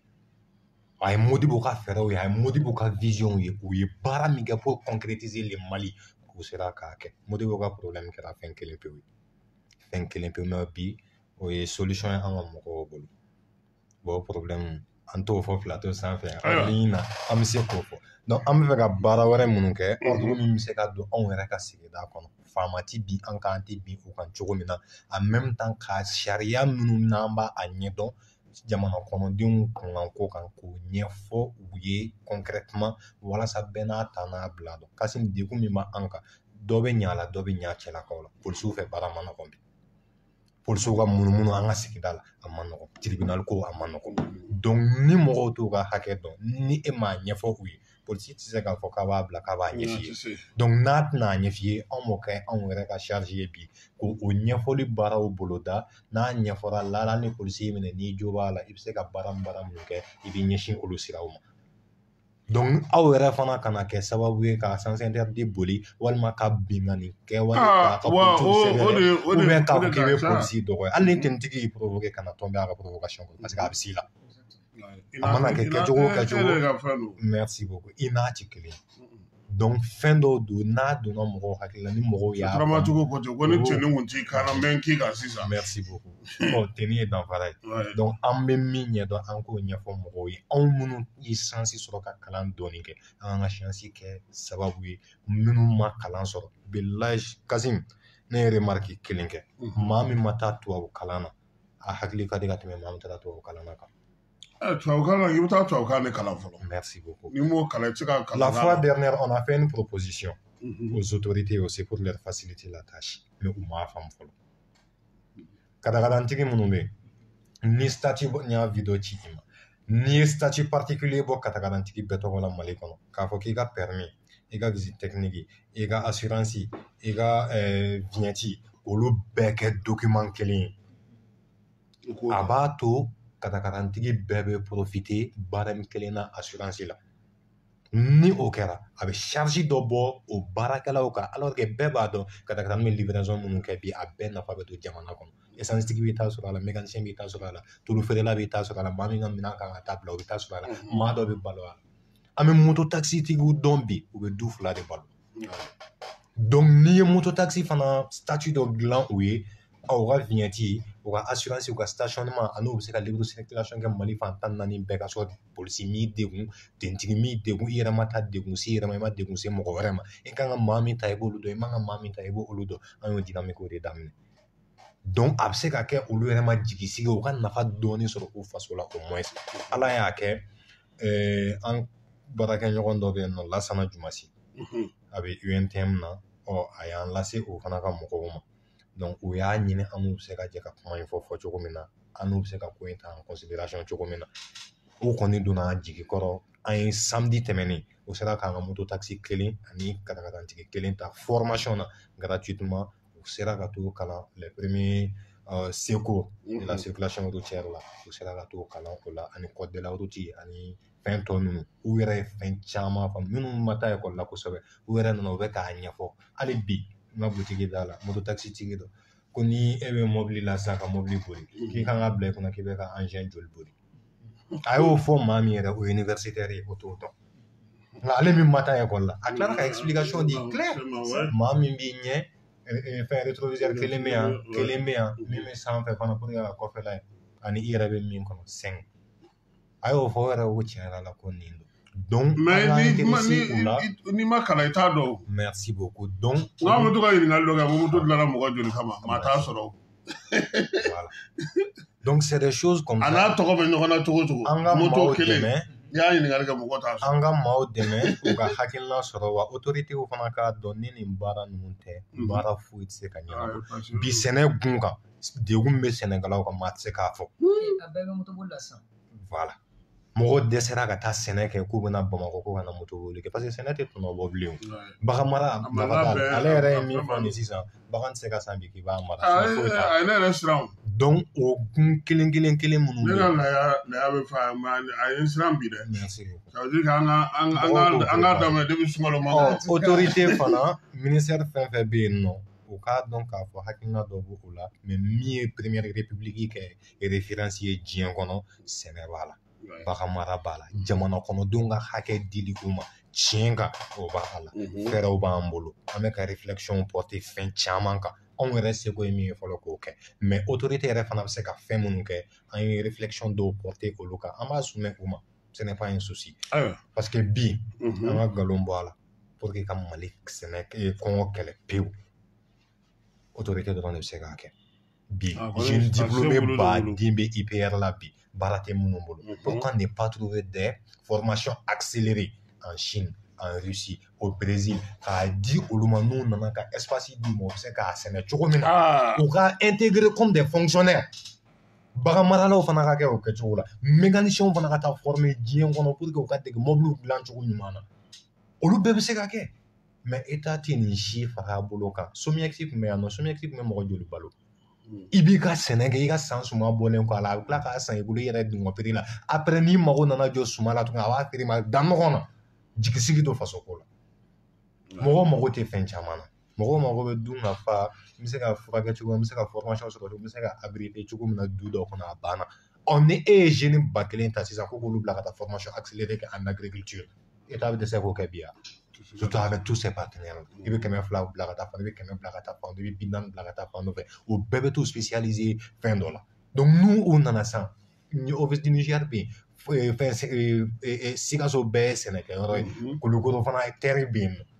fan ba de mamul ay ou blaga Sénégal ko intégrer comme des fonctionnaires ou mo be fon fana bu inscrire amola be NPC di kuma barabe no ya jamana balo bi caya iri wa bi caya bo balo kelen fana be se kana ni fen ba di Algérie na ka Algérie al na soro bi gele ba anani ñote mais Algérie bi baxon be bi mindo o foro ko maaw balo tɛ bilen dɛ bagan bɛ bin min dun baganw bɛ balo minnu dun o b'olu de sɛbɛn k'o fara o t'aw kan donc travaillons ni baara tɛ kuma in kɛra koyi kuma in ye nafa ɲɛ koyi mais a dafala ye baara in ye o ka baaraw de bila sen kan i n'a fɔ siyɛn laban in na an ka minisiri ye kuma fɔ ko dɔw taara subvention minɛ mais o ma se ka na ni sowaro ye cogo don ne fɛ cogo don. Et puis a kuma bɛ kɛ komi n'a sɔrɔ u ye wari de minɛ k'a sɔrɔ intention tɛ wari ye. Voilà. Intention i bɛ taa ta n'i ma se ka baara kɛ i bɛ na n'a ye. Merci beaucoup. O de don c'est wari tɛ o c'est pas de l'argent. Donc ale y'i tugu bi commerçant bɛ cogo min na a b'a dɔn. Minnu bɛ dan ni sukaro olu da dɔnnen don. C'est un banquier ani commerçant bɛ baara kɛ a mana kɛ kɛcogo fonctionnement min bɛ commerce la ale kan ka caman ɲɛ dɔn. Bon jamana bɛ degun min kɔnɔ ni a capacité tɛ e la. An y'o de ɲɛf'u ye Mali bɛ indépendance ta don min na o y'a sɔrɔ maliyɛn kelen tɛ se ka sukaro kilo kelen importer Mali kɔnɔ c'était les Libanais Syriens olu de kun kɛlen don ka magasin bɛɛ sɔrɔ yan nɔ u y'u ka magasin bɛɛ datugu hali pikini a kun tɛ Mali bolo ko ka taa matière première dɔ importer ka na mais il a fallu que Mali ka wari de ɲini Guinée bolo ka taa sumaw bɛɛ ɲini ka na tulu sɔrɔla o la sukaro sɔrɔla o la kɔgɔ sɔrɔla o la fɛn tɔw bɛɛ sɔrɔla o la. En moins d'une semaine, kɔrɔbɔrɔ boutique kɛra ka Mali fantan naani bɛɛ fa. O kɔrɔbɔrɔ boutique tɛ k'a ka mɔgɔ ɲɛ biya. Jumɛn? Kɔrɔbɔrɔ boutique. E ko mun? Kɔrɔbɔrɔ boutique. O bɛ fɛnɛ ka si kɛnɛ ma. Awɔ yafa ma. Donc o minnu kɛra o de kɛra sababu ye bɛɛ ye balo sɔrɔ i sigiyɔrɔ la. Wa Ami fa de ye o baara in kɛ a taa yɔrɔ min na i bɛ ka Ami wolo fa o de y'o plan bɔ. Mais bi ninnu bɛ dɛsɛ k'o ɲɔgɔn kɛ wa? O bɛ se kɛ. Mais mun bali k'a fɔ k'u bɛ tila ka t'u gulon mɔgɔ dɔw la k'olu k'a kɛ tuguni. A ye Somiɛti redynamiser a y'a lawuli kura ye o pam kuma anw fɛ yan nɔ a y'a redynamiser. E b'a dɔn ko min bɛ ka fɛn ninnu gɛlɛya Mali la c'est à dire an y'an kan di diɲɛ ma k'o la kojugu quoi ka ɲinɛ an yɛrɛ kɔ. Ayiwa n'o kɛra o problème. Parce que n'i y'an ka jamana ta k'a jateminɛ n'i ko i bɛ wuli ko ka ko sigi sen kan u b'a f'i ɲɛna nin sariya in an ye nin ta yan fɛ dɛ an ye nin ta OHADA la dɛ an ye nin ta OMS la dɛ an ye nin ta nin na. Bon n'i y'o bɛɛ juru donnen don e kan na k'e k'o hakɛw bato a bɛna tila ka f'i ɲɛna Banque mondiale tɛ sɔn nin ma n'i k'i bɛ taa nin sira in fɛ f'i ka nin hakɛ in dafa ni jamana ko a bɛ nin kɛ a bɛ nin sariya in sɔsɔ yɔrɔ dɔw yɛrɛ la u bɛ tila ka t'u ju ma ko n'a ye nin kɛ o y'aw bɔlen démocratie kɔnɔ ko parce que ko o b'a to libéralisme ka kɛ mɔgɔ min bɛ se ka min kɛ o k'o kɛ o ka na n'o ye parce que an donn'o la fɛn caman de bɛ yen n bɛna tila o fɛn caman de bɛ yen a kɛcogo ɲuman bɛ an ka maliyɛnw kɔnɔ a fɛɛrɛ ɲuman bɛ an kɔnɔ mais an y'an fiyɛ k'an ta ka t'an don ko démocratie min na a n'a kɔlɔlɔ bɛ ɲɔgɔn na dɛ o gɛrɛntɛw a ta k'a jateminɛ e bɛ coup d'état kɛ sisan e lamini jamana de bɛna ko non k'a man ɲɛ mais mun bɛ e ka jamana kɔnɔ n'o ko ɲagaminen don u t'o jateminɛ mais exemple kelen d'i ma Guinée Bissau bɛɛ b'a dɔn ko cɛ bɛ ka constitution sɔsɔ mɔgɔ si t'o ɲɛnabɔ mais n'a ye coup d'état monté k'o kɛ ka mɔgɔw gɛn u b'a fɔ ko non k'o ka ɲi k'an b'a soutenir pour que a ka se ka to fanga la bon o tiɲɛ tɛ dɔn parce que olu tɛna ka n'u intéresser aw ka ko la c'est pourquoi tuma min na M5 bɛ mankan ci la yan ne tun bolo a wagati CEDEAO tun ye nali minnu kɛ u tun kan k'o de sinsin k'a dɔn k'a fɔ mun yɛrɛ de ye problème ye mais u t'u ɲɛsin o ma olu bɛna dɔrɔn k'olu ye sariya mun sigi Mali y'i bolo don bɛnkan sɛbɛn minnu na a y'a latile a k'a bato n'o tɛ a bɛ bɔ aw ka tɔn na. O sariya ninnu de m'an coron wa. Bon o de tɛ k'a to sisan e bɛ fɛ an ka min kɛ an tɛ se ka t'o kɔnɔ. Allons-y. parce que n'an k'an bɛ t'olu kɔnɔ sisan hali e ka an ka kuranko gɛlɛya ta k'a lajɛ juru min b'anw kan na a kuran ma don anw fɛ yan. Merci beaucoup. mais a fɔra k'an k'a sara parce que an yɛrɛ y'an kumakan di mɔgɔw ma fɛnw na fɛn minnu bɛ yen e bɛ se cogo di k'i ka baraji to yen baraji bɛ e bolo o bɛ kuran d'e ma o entretien e bɛ ɲinɛ o kɔ e ni mɔgɔ bɛ jɛ baraji min na o bɛ e ka hakɛ bɛ o la dɔ bɛ d'i ma sɔnɔgɔya la e y'o bɛɛ to yen ka t'i dulon dɔ la ka taa investissement k'o ka sira la o ka ca ni e ka fɛn yɛrɛ et puis e b'a dɔn k'a fɔ k'o t'i ka jamana yɛrɛ kɔnɔ. Kasi maa kalannen ka baara don kunfinw ka baara tɛ. Ne ko n ko maa fila de ye jamana in ci. Minnu taara arabu kalan kɛ n'u bɛ ka na u biri diinɛ kɔfɛ ka an ɲɔni ka don minnu taara tubabu kalan kɛ n'u nana n'u ka diplôme ba n'u bɛ ka an tɔ bɛɛ coron u yɛrɛ ka nafa kama e ka non mais Mala a kuma fɔ ma nɔgɔn dɛ démocratie fanga o kɔrɔ de minnu bɛ n'u ye kalan kɛ ka jɔyɔrɔbaw sɔrɔ fantanw a y'u balo. Mais bi fantanw de bɛ ka jamana balo wa waritigi ninnu u bɛ ka balo fantanw de fana joli la. Mais n ko de problème ye. E bɛ taxe sara ka impôt sara. Tédéral ko filɛ nin la siɲɛ laban in na an ye tédéral enquête dɔ kɛ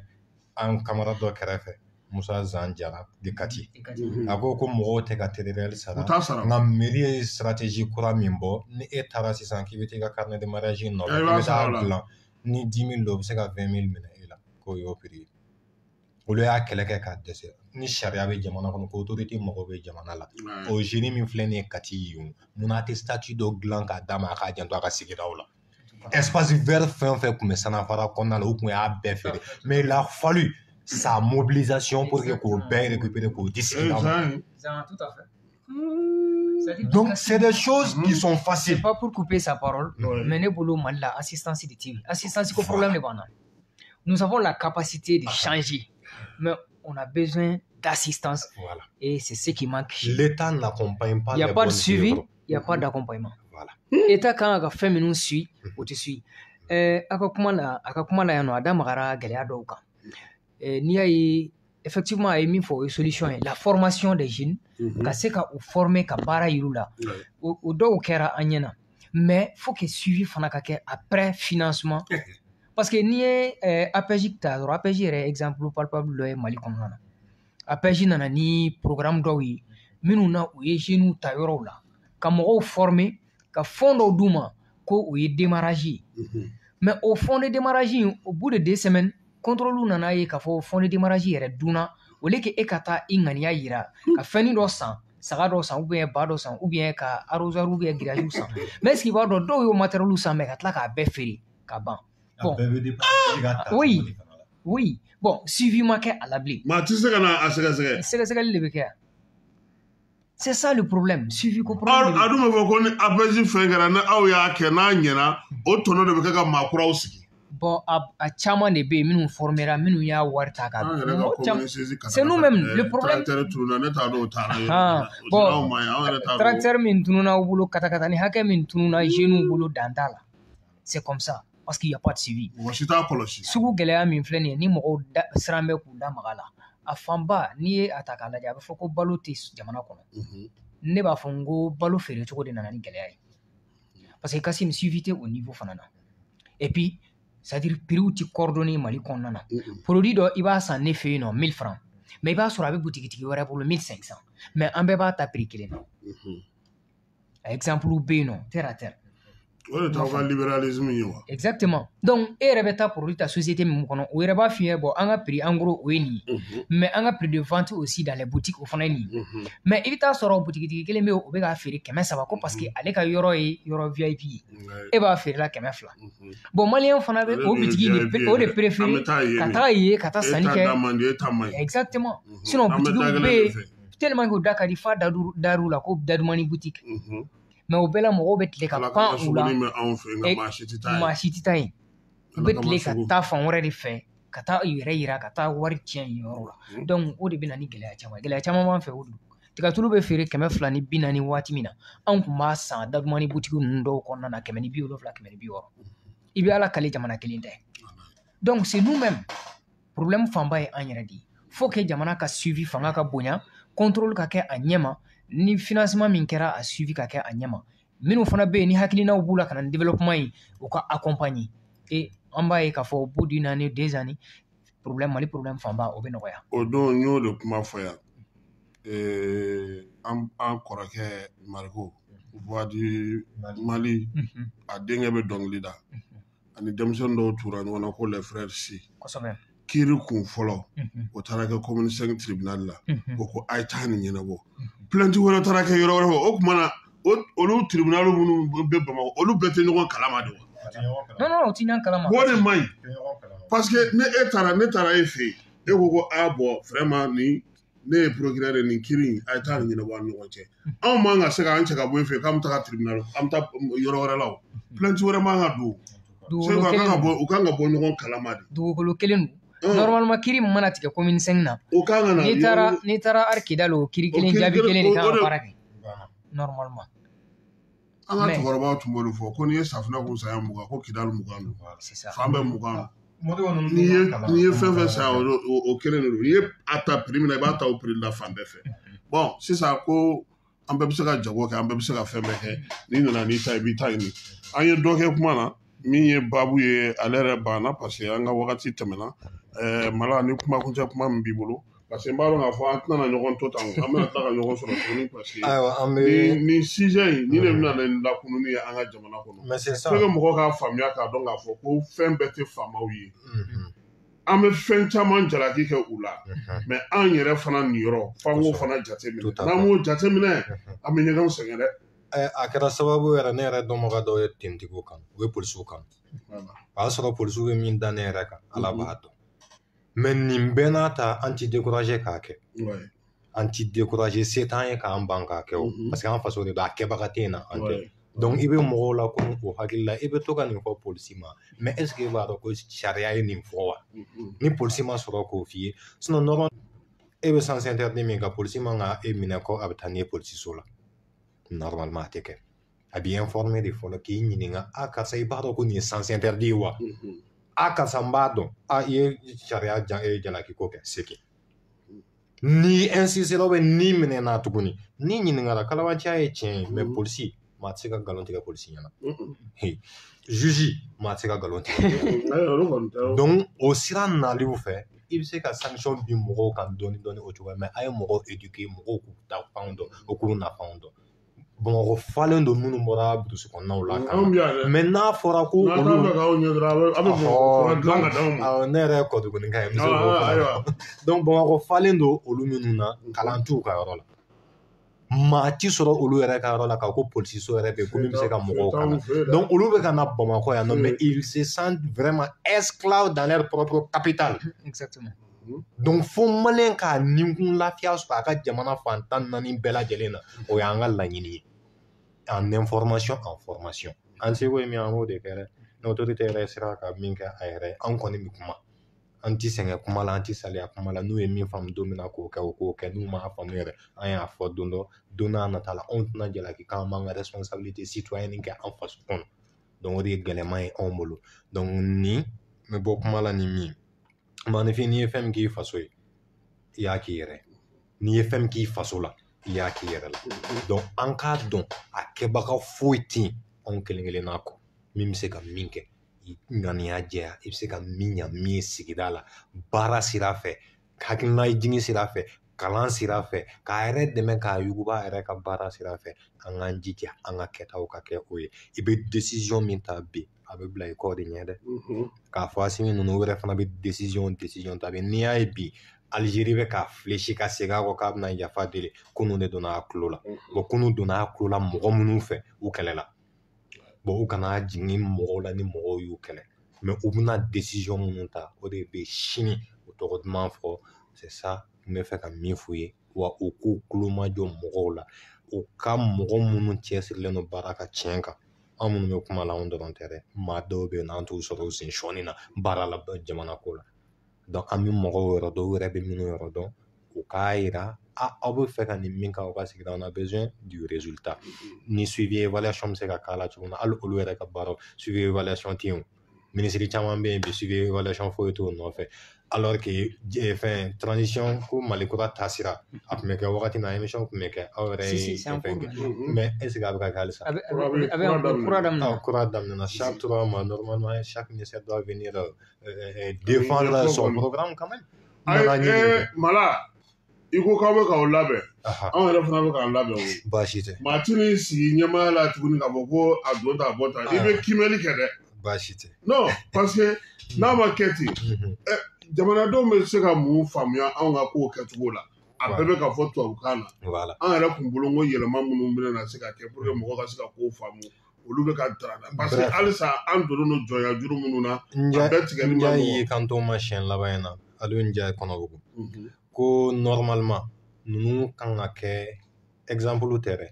maliyɛn 100 la 90 kan ka tɛgɛrɛ fɔ minnu ye n'u y'u ka baara kɛ cogo min na mais a bɛ dépend étape 3 olu kun don fɛn o fɛn kɔrɔ job bɔra kɔsa in na chinois fɛ yen k'u bɛna kati sira dɔ kɛ 2 fois 2 voies ye en même temps u bɛna barrage hydroélectrique minnu dilan ani u bɛna centrale solaire minnu dilan et tout mais est-ce que u y'a coût fɔ mɔgɔ ye a bɛna kɛ sur combien de temps est-ce que u y'a qualité fɔ mɔgɔ ye olu tɛ communiquer nin si kan alors que nin de bɛ olu jabajɛ a musaka bɛ sɔrɔ cogo min na a kan ka sara cogo min na a y'a fɔ jamana kɔnɔdenw k'u jigi sigi kelen maa minnu bɛ dugu ma dɛ minnu de bɛ ala k'u da o maa tiɲɛ jamana ye n'o bɛ TDRL sara la TDRL a nafa jumɛn bɛ jamana yɛrɛ kɔnɔ burusi kɔnɔ mɔgɔ b'a sara bi ka tɛmɛ Bamakɔ kan burusi kɔnɔ maa o TDRL sarali nɔfɛ o bɛ degun min sɔrɔ Bamakɔ k'a t'o sɔrɔ bon i m'a tɔn wa alors que jama fanba o bɛ burusi kɔnɔnaw la ka tɛmɛ jamana Bamakɔ kan et puis jamana yɛrɛ nafaba a bɛ burusi kɔnɔnaw de la ka tɛmɛ jamana camancɛ yɔrɔ kan donc u k'u hakili to burusi kɔnɔ mɔgɔw la u ka TDRL wuli ka bɔ ka nafa foyi tɛ jamana ka fonctionnement la bi minnu bɛ taa yen nɔ a gestion na olu de b'a minɛ k'a caman kɛ u yɛrɛ magow ye mais tɔɲɔ bɛ ka na ni fɛn o fɛn kɛra ni fɛn o fɛn kɛra maire fɛ kɔnɔna la diyagoya président b'a fɛn ta a responsabilité ta parce que président de bɛ yen a kɛra i tile la diyagoya de tɔgɔ bɛ fɔ donc mɔgɔw ka sabali autorité yɛrɛ fana ka ninnu ta en compte a ka jamana kɔnɔdenw lafiya ɲini minnu bɛ baara la n'u b'a ɲɛdɔn comme il le faut ka formation yɛrɛ de ɲini k'a di olu ma MINUSMA bɛ ka fɛn fɛn bila sisan Sisi fɛn fɛn bila sisan pourquoi ne pas construire des centres de formation idéologique technique et pratique pour les gens ni région ninnu bɛɛ kɔnɔ Kassim an bɛ fɔ k'i waleɲuman dɔn ne ka kuma kuncɛ kuma tɛna janya tout simplement n bɛ komi n yɛrɛ bɛ yan sifinnakaw dɔw de tɔgɔ la donc n bɛ hali bi sifinnakaw ka attention attirer par rapport à CNJ Conseil national de la jeunesse du Mali o min ni waatinin dɔ la waatinin dɔ la n'a a ko yubuyabalen tun don aw ta in tɛ ɲɛ koyi n'an ma bɔ tubabukan fɔ in na mais Dieu merci ala barika la hakiliw bɛ ka dayɛlɛ Moribo a ye bɔ tubabukanba fɔ in na kosɛbɛ a ka bɔ orientation ninnu na a ka bɔ assise ninnu ni recommandation ninnu na a ka don mun na an ka ballontan terrain filɛ nin joueur hakɛ b'an bolo an bɛ fɛ ka nin kɛ an ka nakɔ filɛ nin b'an bolo a ye nin d'an ma an ka jardin filɛ an ka nin filɛ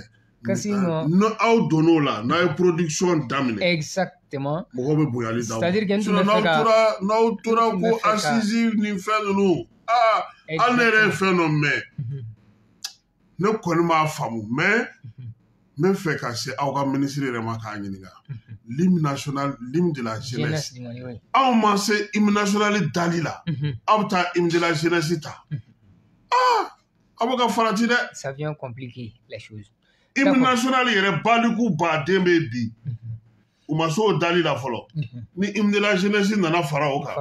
a t'a to an ka hymne national da fɔlɔ n'an y'o da tuma min hymne de la jeunesse kuma bɛ tɛmɛ yan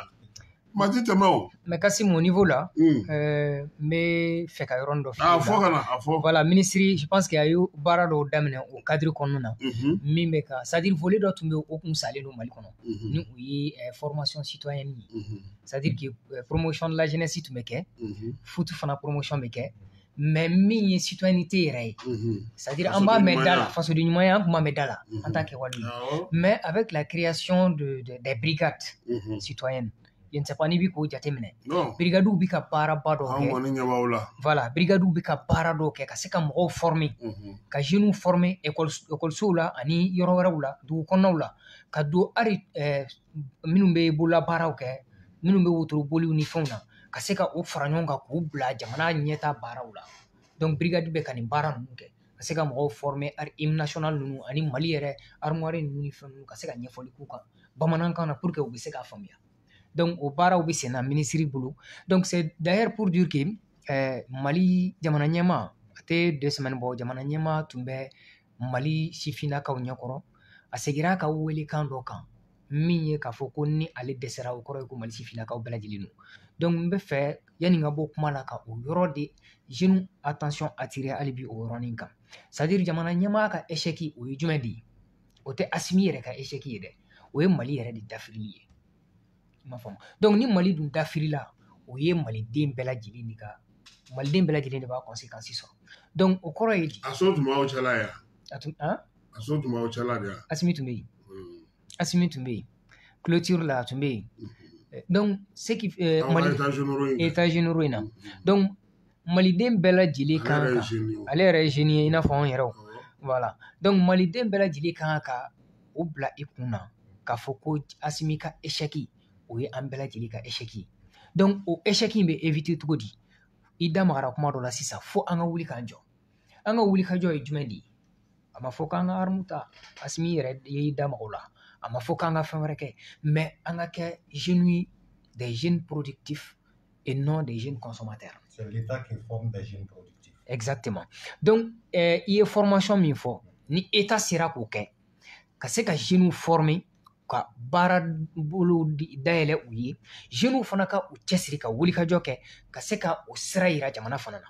an ka laɲini ye nin de an ka laɲini ye nin de mais Mali la i b'a ye k'a fɔ an ka laɲiniw tɛ exprimer ni état généraux ou bien ni assises tɛ i n'a fɔ yɛrɛ a fɔ cogoya min na n'an ye assise dɔ kɛ bi san 3 san 4 san 5 an tɛ assise kɛ donc an si tɛ ɲɔgɔn retrouver bilen tout ce qu'on a eu à dire là a sɛbɛnna papier k'a bila la kɛrɛfɛ c'est fini donc a ti ta ka baara kɛ ɲɛmaaw fɛ a ti ta ka baara kɛ a bɔra anw yɛrɛ minnu la donc faut que an k'o de bila kɛrɛfɛ an ka wuli k'an jɔ ka baara kɛ assise ninnu n'an ye baara kɛ assise ninnu bɛna baara kɔnɔna na quoi donc olu bɛ kɛ de juste ka se ka mɔgɔw la orienter mais pas pour que ka na départ kura ta chaque fois an bɛ départ ta finalement an yɛrɛ laban bɛ sɛgɛn départ élan yɛrɛ tɛna sɔrɔ an bolo bilen donc a laban an bɛ to o de la chaque fois wari bɛ fara ɲɔgɔn kan jeunes bɛ fara ɲɔgɔn kan an bɛ kuma dɔw fɔ c'est fini a bɛ bila kɛrɛfɛ tuguni une année 2 années an bɛ ɲɔgɔn sama ka taa tribunal la ou bien an bɛ ɲɔgɔn sama ɲɛmaayaw nɔfɛ parce que fɛn kelen min b'an kun na o ye bɛɛ ka kɛ ɲɛmaa ye bɛɛ dun ma da ɲɛmaaya kama fo an k'o de fana dɔn donc o de problème bɛ jeunes kan bi n'i y'a ye clan cayara c'est parce que bɛɛ frustré la ɲɛmaaya nɔfɛ ou bien fɛn dɔ nɔfɛ o taara clan dɔ créer a yɛrɛ ye donc an ka bɔ clanisme kɔnɔna na an ka don Maliko la nin ko in yɛrɛ n'i y'a dan ne yɛrɛ ma an bɛ yɔrɔ min na i ko bi tɔn ninnu si tɛ kelen maliden bɛɛ ka fara ɲɔgɔn kan dɔrɔn an ka kɛ kelen ni min kan ka bila baara min na o ka di jama ka wele k'aw sigi k'aw bila nin baara in na a ye nin kɛ a banna donc n tun bɛ fɛ k'o de fɔ an b'aw fo voilà k'i fo k'i waleɲuman dɔn aw fila bɛ fo k'aw waleɲuman dɔn Moribo an b'i fo kosɛbɛ ma tɛ nin waati na min ye kow ka ca aw bolo kosɛbɛ Mala an b'i yɛrɛ fana fo nka i ye idée caman fɔ bi su in na an bɛna n'a développer pour que mɔgɔw ka se ka faamuyali k'a la ale fana tɛna faamuya tuguni parce que narakaw u ko ko u b'a fɛ an ka to ka i wele aspect dɔw bɛ yen aw ka ko la i ka n'olu ɲɛfɔ dɔw yɛrɛ ko n ka marakakan fɔ n ko n kɔni tɛna se k'o kelen normalement i kan k'o fɔ dɛ ne tɛ maraka sama kɛ ne tɛ se ka marakakan fɔ Ɲagate Ablaye ale fana bɛ faransi ale fana bɛ marakakan fɔ Ibrahim Tunkara ale fana bɛ marakakan fɔ Ibrahima Sako o fana bɛ marakakan fɔ marakakan cayara sa dɛ u bɛɛ de ko ko fo ka marakakan de fɔ ko Sadio bɛ marakakan mɛn ayiwa Sadio Kamara kɛ colonel k'a bɛ marakakan mɛn a bɛ marakakan mɛn a bɛ marakakan m'a fɔ yɛrɛ ka bɔ marakadugu la k'i tɛ marakakan mɛn o ka gɛlɛn fana man ka bali mɔgɔ la parce que Mali ma ɲinɛ ni maraka sinbɔla tɔ b'a kɛ bon ala ka dugu ɲuman kɛ kasi yanni an ka bɔ